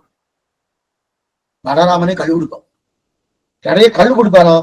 கல்லு குடிச்சபடியாலே ஒருத்தருக்கு ஒருத்தர் மதம் மிஞ்சி போய் ஒருத்தருக்கு ஒருத்தர் அடிச்சுட்டு இருக்கா. அடிக்கச்சு அடிக்கிறது மட்டுமல்ல, எங்க அண்ணன் என்னோட இருக்கான், எனக்கு என்ன பயம், எங்க அண்ணன் என்னோட இருக்கான், எனக்கு என்ன பயம் அப்படின்னு ஒருத்தர் கூட சண்டை போட்டுட்டு அங்க இருக்க அஸ்திரங்கள்லாம் இருக்கு, அடிப்பதற்கு உண்டான உபகரணங்கள், அந்த உபகரணங்கள் ஒருத்தர் எடுத்து அடிச்சுட்டு அதுவும் போயிடுச்சு. அந்த உபகரணம் போயிட்டு ஒருத்தர் கையால வேற அடிச்சுட்டான். அடிக்கக்கூடிய உபகரணங்களால அடித்து அடித்து அந்த உபகரணம் போயிடுத்து. அதுக்கப்புறம் கையால அடிச்சுட்டா. கையால அடிச்சு முடிஞ்ச உடனே அதுக்கப்புறம் என்ன ஆயிடுச்சு, ஒருத்தருக்கு அடிச்சுட்ட கையால அடிக்க முடியல. அவ இருக்கிறது சமுத்திர கரை இல்லையா, அந்த சமுத்திர கரையில கோரை பற்கள், இதை நம்ம கடந்த காலட்சேபில பாத்துருவோம். கோரை பற்கள்னா என்ன அர்த்தம்னா,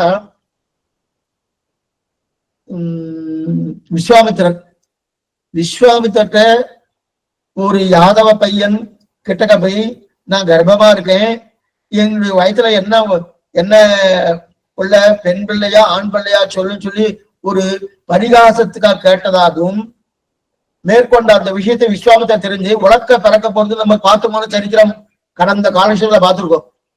அந்த உலக்கையா பிறந்ததும், அந்த உலக்க பிறந்த உடனே யாரு, ஒரு ஆண்மகனே பிரசவிச்சுட்டான் உலக்கைய.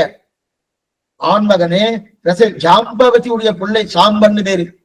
அந்த சாம்பவனுக்கு தான் பெண் வேஷமிட்டு, அந்த பெண் வேஷமிட்டு உலக்கை அவன் வயிற்றுல கட்டி, இது குழந்தை இருக்கு, இது குழந்தை என்ன குழந்தைன்னு அவ யாதவாலாம் பரிகாசம் பண்ண விஸ்வாமித்திர கேட்க, விஸ்வாமித்திர கோபம் வந்து சாபம் எடுக்கிறார். உள்ள இந்த குழந்தை, இந்த இவனுக்கு குழந்தை உலக்கதான் பிறக்க போறது, அந்த உலக்கையாலே உங்களுக்கு குல நாசம் அடைய போறதுன்னு அதுக்கு முன்னாடி நம்ம பார்த்த போனோம். அப்ப அந்த உலக்க என்ன ஆயிடுச்சு, உலக்க பறந்துட்டு பிறந்த உடனே நேர ராஜாட்ட போனா, ராஜா என்ன பண்ணார், இந்த மாதிரி விஷயம் நடந்துட்டா, அப்ப உலக்கைய பொடிப்படியா சூர்ணமாக்கி சமுத்திரத்துல சேர்த்துருப்போனார். அதுக்கு மேற்கொண்டு அந்த உலக்குடைய நுனில இரும்பு துண்டு இருக்குமோனோ, அந்த இரும்பு துண்டு சமுத்திரத்தை சேர்த்தாச்சு. அந்த இரும்பு துண்டை சரி பண்ணி அந்த இரும்பு துண்டு அது ஒரு மீன் சாப்பிட்டுச்சு. மீன் சாப்பிட்ட உடனே அந்த மீனை வேடன் பிடிக்க, அந்த வேடன் அந்த மீனை அறுக்கும் போது அந்த இரும்பு துண்டு கிடைக்க, அந்த இரும்பு துண்டை தன்னுடைய அம்புலையே ஏற்றி கொண்டான் வேடன் கடந்த காலட்சேபில பார்த்தோம். அதே இந்த கட்டை இருக்கணும் உலக்க, அதெல்லாம் சூர்ணம் ஆக்கிட்டாலும் பொடி ஆக்கிட்டாலும், அந்த பொடி பண்ணி சமுத்திரத்துல போட்ட உடனே அதையே விதையாக கொண்டு கரையில வந்து அது கோரை பொருட்களாக ஆயிடுச்சு. கோரை பொருட்களாக ஆனபடியாலே அந்த கோரை பொருட்கள்லாம் எடுத்து எடுத்து எடுத்து என்ன பண்ணா, ஒருத்தருக்கு ஒருத்தர் அடிச்சுக்கிறான். யாதவா ஒருத்தருக்கு ஒருத்தர் அடிச்சு எதுக்குள்ளமே முடிஞ்சு போயிடுச்சு. எதனால போயிடுச்சு, உலக்கையும் அதே போல அந்த உலக்கையால முளைத்த கோரை பற்கள், அதற்கு மேற்கொண்டு அந்த உலக்கைக்கு நுழையிலே இருக்கக்கூடிய இரும்பு துண்டு, அந்த இரும்பு துண்டு வேடனால வைக்கப்பட்டு கண்ணன் அதன் மூலமா தான் பாப்பறார். அப்படிதான் பிராபாச கஷேத்திரத்தில் இருக்காரோ, அந்த பிராபாச கஷேத்திரம் போயிட்டார். நேர தேரோட்டு வந்தான் யாரு, தாருகன். நேர தேரோட்டு வந்து கண்ணை பார்த்து நிக்கிறதுக்கு வேடன் துண்டு வச்சுட்டு இருக்கான், அம்பு வச்சுட்டு இருக்கான். வேடன் அம்புல தான் எந்த மீன் குட்டியிலிருந்து அந்த இரும்பு துண்டை எடுத்தானோ அதை நல்லா கூர்மையா பண்ணி தன்னுடைய அம்புடைய நுனில வச்சுட்டு இருக்கான். ஏன்னா சாபம் என்ன, விஸ்வாமித்திரனுடைய சாபம், இந்த உலக்கையாலேயே உங்களுடைய குலம் நாசம் அடைய போறது சாபம் விட்டுருக்காரனோ, அந்த இது குலத்துல கண்ணனும் ஒருத்தன் தானே, அவரும் கிளம்ப வேண்டியது தானே.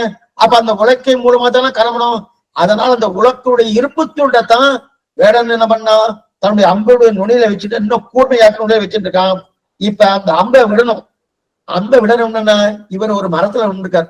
ராபாச கஷேத்திரத்துல ஒரு மரத்துல ஒரு கால் மேல ஒரு காலை போட்டு கொண்டு அந்த கட்டவரல் மட்டும் வெளியில தெரியாத மாதிரி மீதி எல்லாம் இலையால மடிச்சுட்டு இருக்கு, கிளையால மறைச்சுட்டு இருக்கக்கூடிய ஒரு தன்மையிலே அப்படியே இந்த கட்டவரை ஆட்டிகிட்டே இருக்கார். கட்டவரை ஆட்டிகிட்டே இருக்கச்சு இந்த வேடம் என்ன பண்ணா, கீழே இருந்து அது ஒரு மானுடைய முகத்தை போல இருந்தது. இந்த வேடம் என்ன பண்ணா, அது மானுடைய முகத்தை போல இருந்தது. மானுடைய முகத்தை போல இருந்ததுன்னு சென்னை இருந்து அம்பு விட்டா. எந்த அம்பு விட்டு இருக்கான், விஸ்வாமித்திர சாபமிட்ட உலக்கை, அந்த உலக்கிலிருந்து வந்தக்கூடிய இரும்பு துண்டு, அந்த இரும்பு துண்டாலே நல்லா கூர்மையாக்கி பண்ணப்பட்ட அந்த அம்பை அந்த இரும்பு துண்டை இந்த அம்புக்குள்ள வைத்து அந்த கண்ணனுடைய கால் விரலே தைத்து விட்டார். கைத்து விட்ட உடனே கால் விரல பட்டு கொடுத்து, கண்ணனுடைய கால் திருவடி கட்ட விரல பட்டு கொடுத்து, கட்ட உடனே உயிர் போகணும்ன்ற முடிவுக்கு வந்து, ஏன்னா கண்ணன் தானே இதெல்லாம் இந்த ஏற்பாடு பண்ணதெல்லாம் வந்தன. இந்த மாதிரி பெரிய திட்டமே பண்ணார் இல்லையா? அவருக்கு பிராணம் போகணும்னா பிராணம்னா என்ன அர்த்தம்? அவருக்கு என்ன சுவாமி, அப்ப சரீரம் இங்க விட்டு நான் சரீரத்தோட தான் போறாரு, எப்படி போறான்னு கேட்டான்னு சொல்றேன். அப்ப அவர் கிளம்பி போன முடிவுக்கு வந்துட்டார். அப்ப வேடன் பார்த்துட்டான், ஓ கண்ணனை அடிச்சுட்டோமோ. ஏன்னா முதல்ல மானன் அடிச்சுட்டாரோ வேடன், கண்ணனை அடிச்சுட்டோன்னு சொல்லிட்டு நேரா கண்ணன் பெருமாட்ட வந்து மன்னிப்பு கேட்கிறாரு. அப்படின்னு அபச்சாரப்பட்ட கிருஷ்ணா, நான் அபச்சாரம் மன்னிப்பு கேட்கிறார். ஆனா நானும் நடிச்சுட்டேன் அப்படின்னு கவலைப்படாது. கண்ணன் பெருமாத்துடன் கவலைப்படாது, உன்னை ஒரு வியாக்கியமாக கொண்டு நான் கிளம்ப வேணும்ன்றதுக்குதான் உன்னை இந்த நிலையை பண்ணதே நான் தான். அதனால நீ அதை பண்ணிருக்க, உனக்கே நான் சொர்க்க பிராப்தியை கொடுக்குறேன்னு அவனுக்கு சொர்க்க பிராப்தி அமைச்சிட்டார். யாருக்கு? வேடனுக்கு சொர்க்க பிராப்தியை கொடுக்குறேன்னு அவன் அமைச்சிட்டார். கண்ணன் அங்கிருந்து புறப்படணும். ஆனா கண்ணன் புறப்படுறதுக்கு முன்னாடியே பலராமன் புறப்பட்டார். கண்ணன் இந்த பூலோகத்திலிருந்து புறப்படுவதற்கு முன்னாடியே பலராமன் புறப்பட்டு போயிட்டார். பலராமன் என்ன சுவாமின்னா, என்ன சுவாமி பலராமன் அண்ணனாச்சே, நான் அப்படி ஸ்ரீராமன் இப்படிதான். ராமன் புறப்படுவதற்கு முன்னாடி லக்ஷ்மணன் புறப்பட்டான். லக்ஷ்மணன் சரை நதிக்கு போறான், ராமனும் சரை நதிக்கு போறான். ஆனா ராமன் புறப்பட்டு போற முன்னாடியே லக்ஷ்மணன் சரை நதிக்கு இறங்கி போயிட்டாரோ. அதே போல இங்க கண்ணனுடைய கதையில அதேதான். கண்ணன் புறப்படுவதற்கு முன்னாடி பலராமன் முன்னாடி புறப்பட்டு போயிட்டான். பலராமன் கிளம்பின உடனே தானும் புறப்பட தயாரா இருக்கு கண்ணனும். கண்ணன் தயாரா இருக்கச்சே நன்னா போறது என்னன்னா, சங்கு சக்கரங்கள் இருக்கு இல்லையா? கண்ணுடைய சக்கரம் என்ன, சங்கம் என்ன, அசி என்ன, கதை என்ன, இதெல்லாம் புறப்பட்டு போறது, ஒவ்வொன்னா புறப்பட்டு போறது. தான் புறப்படுறது தயாரா இருக்கணும். பகவான் தயாரா இருக்கச்சே சக்கரம் மேல போறது, சங்கம் மேல போறது, அசி என்று சொல்லக்கூடிய அதுவும் மேல போறது, கதை மேல போறது, இதெல்லாம் புறப்பட்டு போறது. கண்ணுடைய ரதம், அந்த ரத்தம் இருக்கு இல்லையா, முன்னாடி நன்னா புறப்பட்டு போயிடுது. பக்கத்துல இருக்க தாருகன் தேரோட்டி பயந்தே போயிட்டான். என்ன ஒரு ஒவ்வொன்னா இப்ப நாமே பிரத்யட்சமா பார்த்த வச்சுக்க நமக்கு எப்படி இருக்கும்? ஒவ்வொன்னா மேல போயிட்டே இருக்கு. அப்ப பயந்தே போயிட்டான். தாருகா, இனிமே நீ இங்க இருக்க வேண்டாம், நீ இங்க இருக்க வேண்டாம். கண்ணன் பார்த்து கண்ணன் பிரமாத்து சொல்ற, தாருகா நீ இங்க இருக்க வேண்டாம், உனக்கு ஊருக்கு போ. கண்ணன் புறப்படுறார், ஊருக்கு போ. அனைவருக்கும் இந்த செய்தி சொல்லு. என்ன செய்தி? கண்ணன் பெருமான் புறப்பட்டான் இந்த செய்தியை சொல்லி தாருகனையும் அனுப்பிச்சுட்டார். தாருகனையும் அங்கன் அனுப்பிச்சாரு. அப்ப முன்னாடி இது போகுது, சக்கரம் போறது, சங்கம் போறது, ஆடியட சங்கம் வெள்ளுமட, திசவாடியட கண்டும் பாலுமட, அண்டம் மோனையட முடிபாதமட, அப்பன் கூடியட உலகம் உண்டாளே. கண்ணுடைய பாஞ்சசன்யம் என்ன, சக்கராயுதம் என்ன, வில் என்ன, வாள் என்ன, கதை என்ன, இது அத்தனையும் ஆகாசத்தை நோக்கி புறப்பட ஆகாசத்துல தேவர்கள்லாம் குவிட்டா எல்லாம் ஒண்ணு சேர்ந்துட்டா. கண்ணன் தானே செயல்களை முடித்தான். தன்னுடைய செயல்களை முடித்துக் கொண்டு ஸ்ரீவைகுண்டன் உருவான்னு காத்திருந்தோம். இப்ப புறப்பட்டானே அவளுக்கும் ஆனந்தம், தேவர்களுக்கெல்லாம் ஆனந்தம். வைகுண்டேகி பரேலோகே சியாசாத்தம் ஜெகத்பதிகி ஆத்தியே விஷ்ணு சிஞ்சாத்மம் பக்தேகி பகவதை சதா. யாருமே பார்க்கல. கண்ணன் ஸ்ரீவைகுண்ட போதை யாரா பார்த்தாருன்னா ஒருத்தனும் பார்க்கல. அவர் பிறக்கும் போதும் அவதாரம் பண்ணும் போதும் யாரும் பார்க்கல, புறப்பட்டு போகும் போதும் யாருமே பார்க்கல. அப்படியே ராமனுக்கு நேர் எதிர் கண்ணன். ஏன்னா ராமன் பிறந்தானாலே சைத்திர மாசம் புனர்வசு நட்சத்திரத்துல, அதுவும் நவமியிலே பிறந்தானாலே ஊரே கொண்டாட்டம். அப்படி ஒரே கொண்டாட்டமா இருந்தது. அது புறப்பட்டு போகும்போது அயோத்தியாவாசிகள்லாம் புறப்பட்டு போயிட்டான். அயோத்தியாவாசிகள் யார் உண்டோ, புற்பா முதலா புல்லுரும்பாதி ஒன்றென்றியே நட்பால் அயோத்தியில் வாழும் சராசரம் முற்றபம். ஆழ்வார் பாசனம் கற்பார் ராமபிரானுள் அல்லால் மற்றும் கற்பரோ, புற்பா முதலா புல்லுரும்பாதி ஒன்றென்றியே நட்பால் அயோத்தியில் வாழும் சராசரம் முற்றபம். நட்பால் வைத்தவன் நான்முகனார் பெற்ற நாட்டுலேன்னு தெரிவிக்கிறார் இல்லையா? அப்ப எல்லாம் ஊர்ல இருக்கிறவா எல்லாம் ராமனோடைய கிளம்பிட்டார். அன்று சராசரங்களை வைகுண்ட தேற்றின் குலசேகராழ்வா தெரிவிக்கிறார் இல்லையா? அப்படி எல்லாரும் அப்படி கிளம்பி போயிட்டா இல்லையா? அயோத்தியில இருக்கிற புல் என்ன, புற்பா முதலா புல் எறும்பாதி ஒன்றென்றிய புல் என்ன, பூண்டி என்ன, சராசரம் என்ன, குரங்கு என்ன, ஒண்ணு மிச்சம் இல்லாமல் ராமன் சிவன் அழித்துட்டு போனான். ஆனா கண்ணன் அதுக்கு நேர் எதிர். கூட இருக்கக்கூடிய அர்ஜுனே வரல, கூட இருக்கக்கூடிய அர்ஜுனன் வந்தாதான் அதுக்கும் வரல. ஏன்னா அதுக்கு நேர் எதிர். அவர் போனத ஒருத்தர் கூட பார்க்கல. கண்ணன் பிரமா போறச்சே ஒருத்தர்னா சரி பிறந்ததையாவது பார்த்தாலும் ஒருத்தரும் பார்க்கல. ராமன் பறக்கச்சு ஊரே சுத்தி பார்த்துருச்சு, பிறந்ததையாவது பார்த்தாலும் ஒருத்தரும் பார்க்கல. அவர் புறப்பட்டு போனது ஒருத்தரும் பார்க்கல. ஆனால் ராமனும் கண்ணனும் திருமேனியோடுதான் செய்வ எடுத்து போனான். இப்ப நமக்கு சந்தேகம் வரும். இந்த சந்தேகத்தை நாளை தெளிவுபடுத்த. கண்ணனும் ராமனும் இப்ப நாமெல்லாம் இருக்கோம், கிளம்பி போறோம். கிளம்பி போனா சரீரங்க விழுந்துரும். இதைத்தான் நம்ம திருப்பண்ணால பார்த்தோம், 7 நிலத்தில் இடுவதன் முன்னம் வந்து எங்கள் குழான் புகுந்துன்னு இந்த சரீரங்க விழுந்துரும். ஆத்மா வேற சூக்ஷ்ம சரீரத்தை எடுத்துட்டு கிளம்பி போகும். அது நம்ம பார்த்துக்கணும். இதே போல ராமனா அவதாரம் பண்ணியிருக்கான், கண்ணனா அவதாரம் பண்ணியிருக்கான். அப்ப அவதாரம் பண்ண ஏதோ சரீரம் இருக்கணும், அந்த சரீரம் இங்க விழுந்துடும். வேற சூக்ஷ்ம சரீரம் எடுத்துட்டு கண்ணனும் ராமனும் கிளம்பி போவாருன்னா கிடையாது. எந்த சரீரம், அந்த சரீரமே அப்ராகிருதமான திருமேனி, பஞ்ச உபனிஷத் மயமான திருமேனி. பகவானுடைய திருமேனி இது பஞ்ச உபனிஷத் மயமான திருமேனி. பூத்த உடல்னு சொல்றோம்.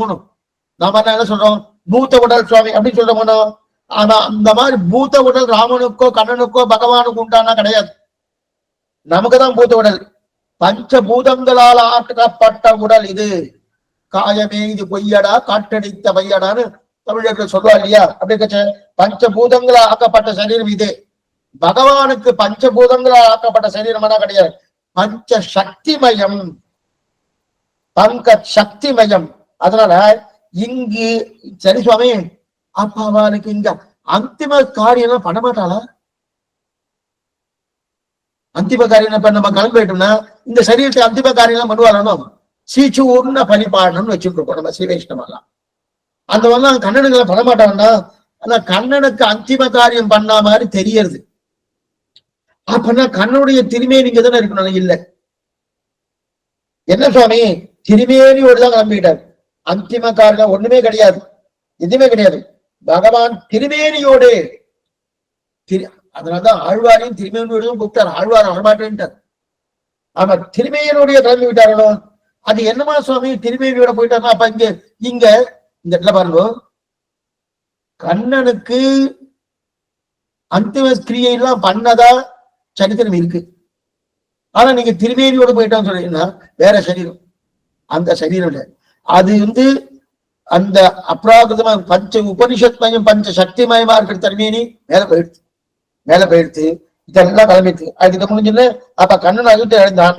இது ஏன்னா இந்த கண்ணன் வைகுண்டத்தை அடைந்தான் யாரெல்லாம் கேட்கிறாளோ, என்ன பாருங்க, யாரெல்லாம் சொல்றாளோ அவளுக்கு அதே வைகுண்ட பதவி கிட்டும்னு இந்த 11ஆவது ஸ்கந்தத்துல இதோடு முடிக்கிறார்.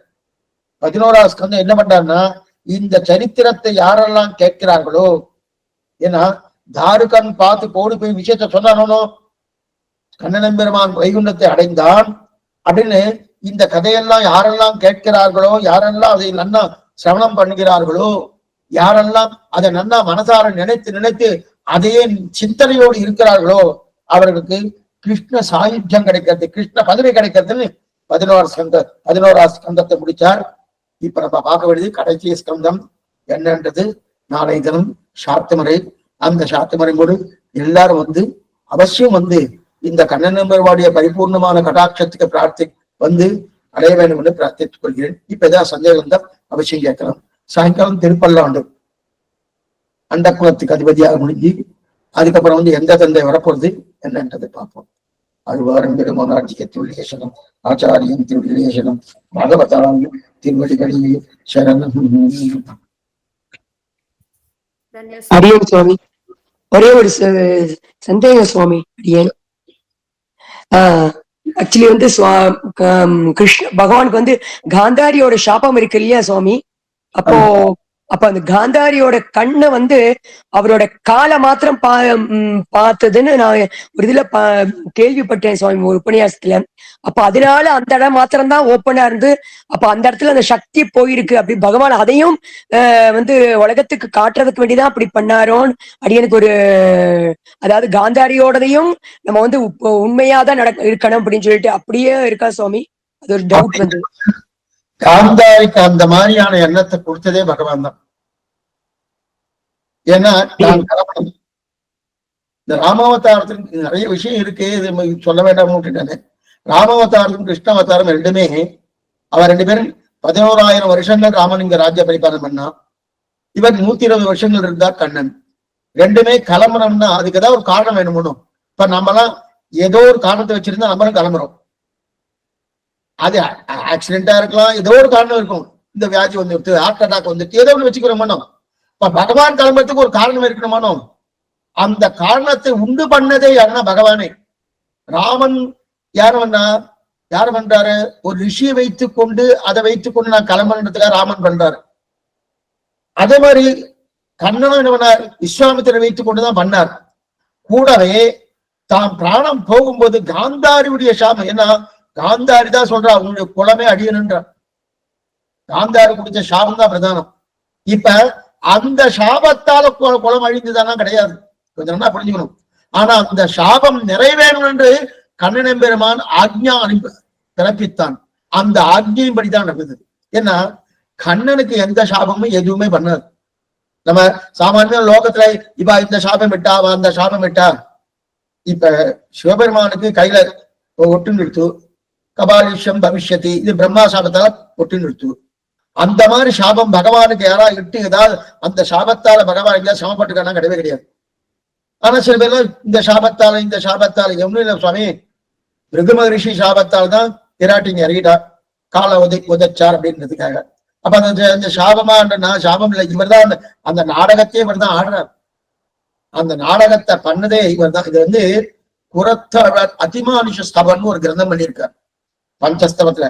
அது பூர்ணமா காய்கிறார். அவன் என்னதான் தெரிஞ்சுறாரு, நீ நன்னா நாடகம் பண்ணிட்டு இருக்க, இங்க சீத்தையை தேடுற மாதிரி தேவை, கல்லே கண்டாயா மரமே கண்டாயான்னு தேடிட்டு இருக்க. ஆனா திடீர்னு என்ன பண்ற, ஜட்டாய்க்கு மோட்சம் கொடுக்குற, எங்க இருக்குன்னே தெரியல. அப்ப இது நாடகம்னு தெரியறதுனும், பக்கத்துல இருக்கிற சீத்தை உனக்கு தெரியல, ஆனா மோட்சம் எங்க இருக்குன்னு நீ சொல்றியே, இது நாடகமா இருக்கேன்னு எல்லாத்தையும் பகவான் முன்னாடி ஏற்பாடு பண்ணிடுறான். ஏன்னா இந்த மாதிரி இருந்தா தான் கதாபாகம் போகும். ஆனா மற்றவாளுக்கு அப்படி கிடையாது. மற்றவாளுக்கெல்லாம் அவ பண்ணிட்டு இருப்பா, பின்னாடி பகவத் அனுகிரகத்தால நடக்கிறது. பகவானுக்கு அப்படி இல்லை. இந்த காந்தாரி இந்த மாதிரி வார்த்தை இடணும் அப்படின்னு பண்றார். அதான் விஸ்வாமித்திற்கு இந்த மாதிரி நிலை வரணும், இவர் சங்கல்பம் பண்றாரு. இவருடைய சங்கல்பத்தால் அது நடக்குது. புரியுதா? அடியேன் சுவாமி, அடியேன். தன்யவாதம் சுவாமி.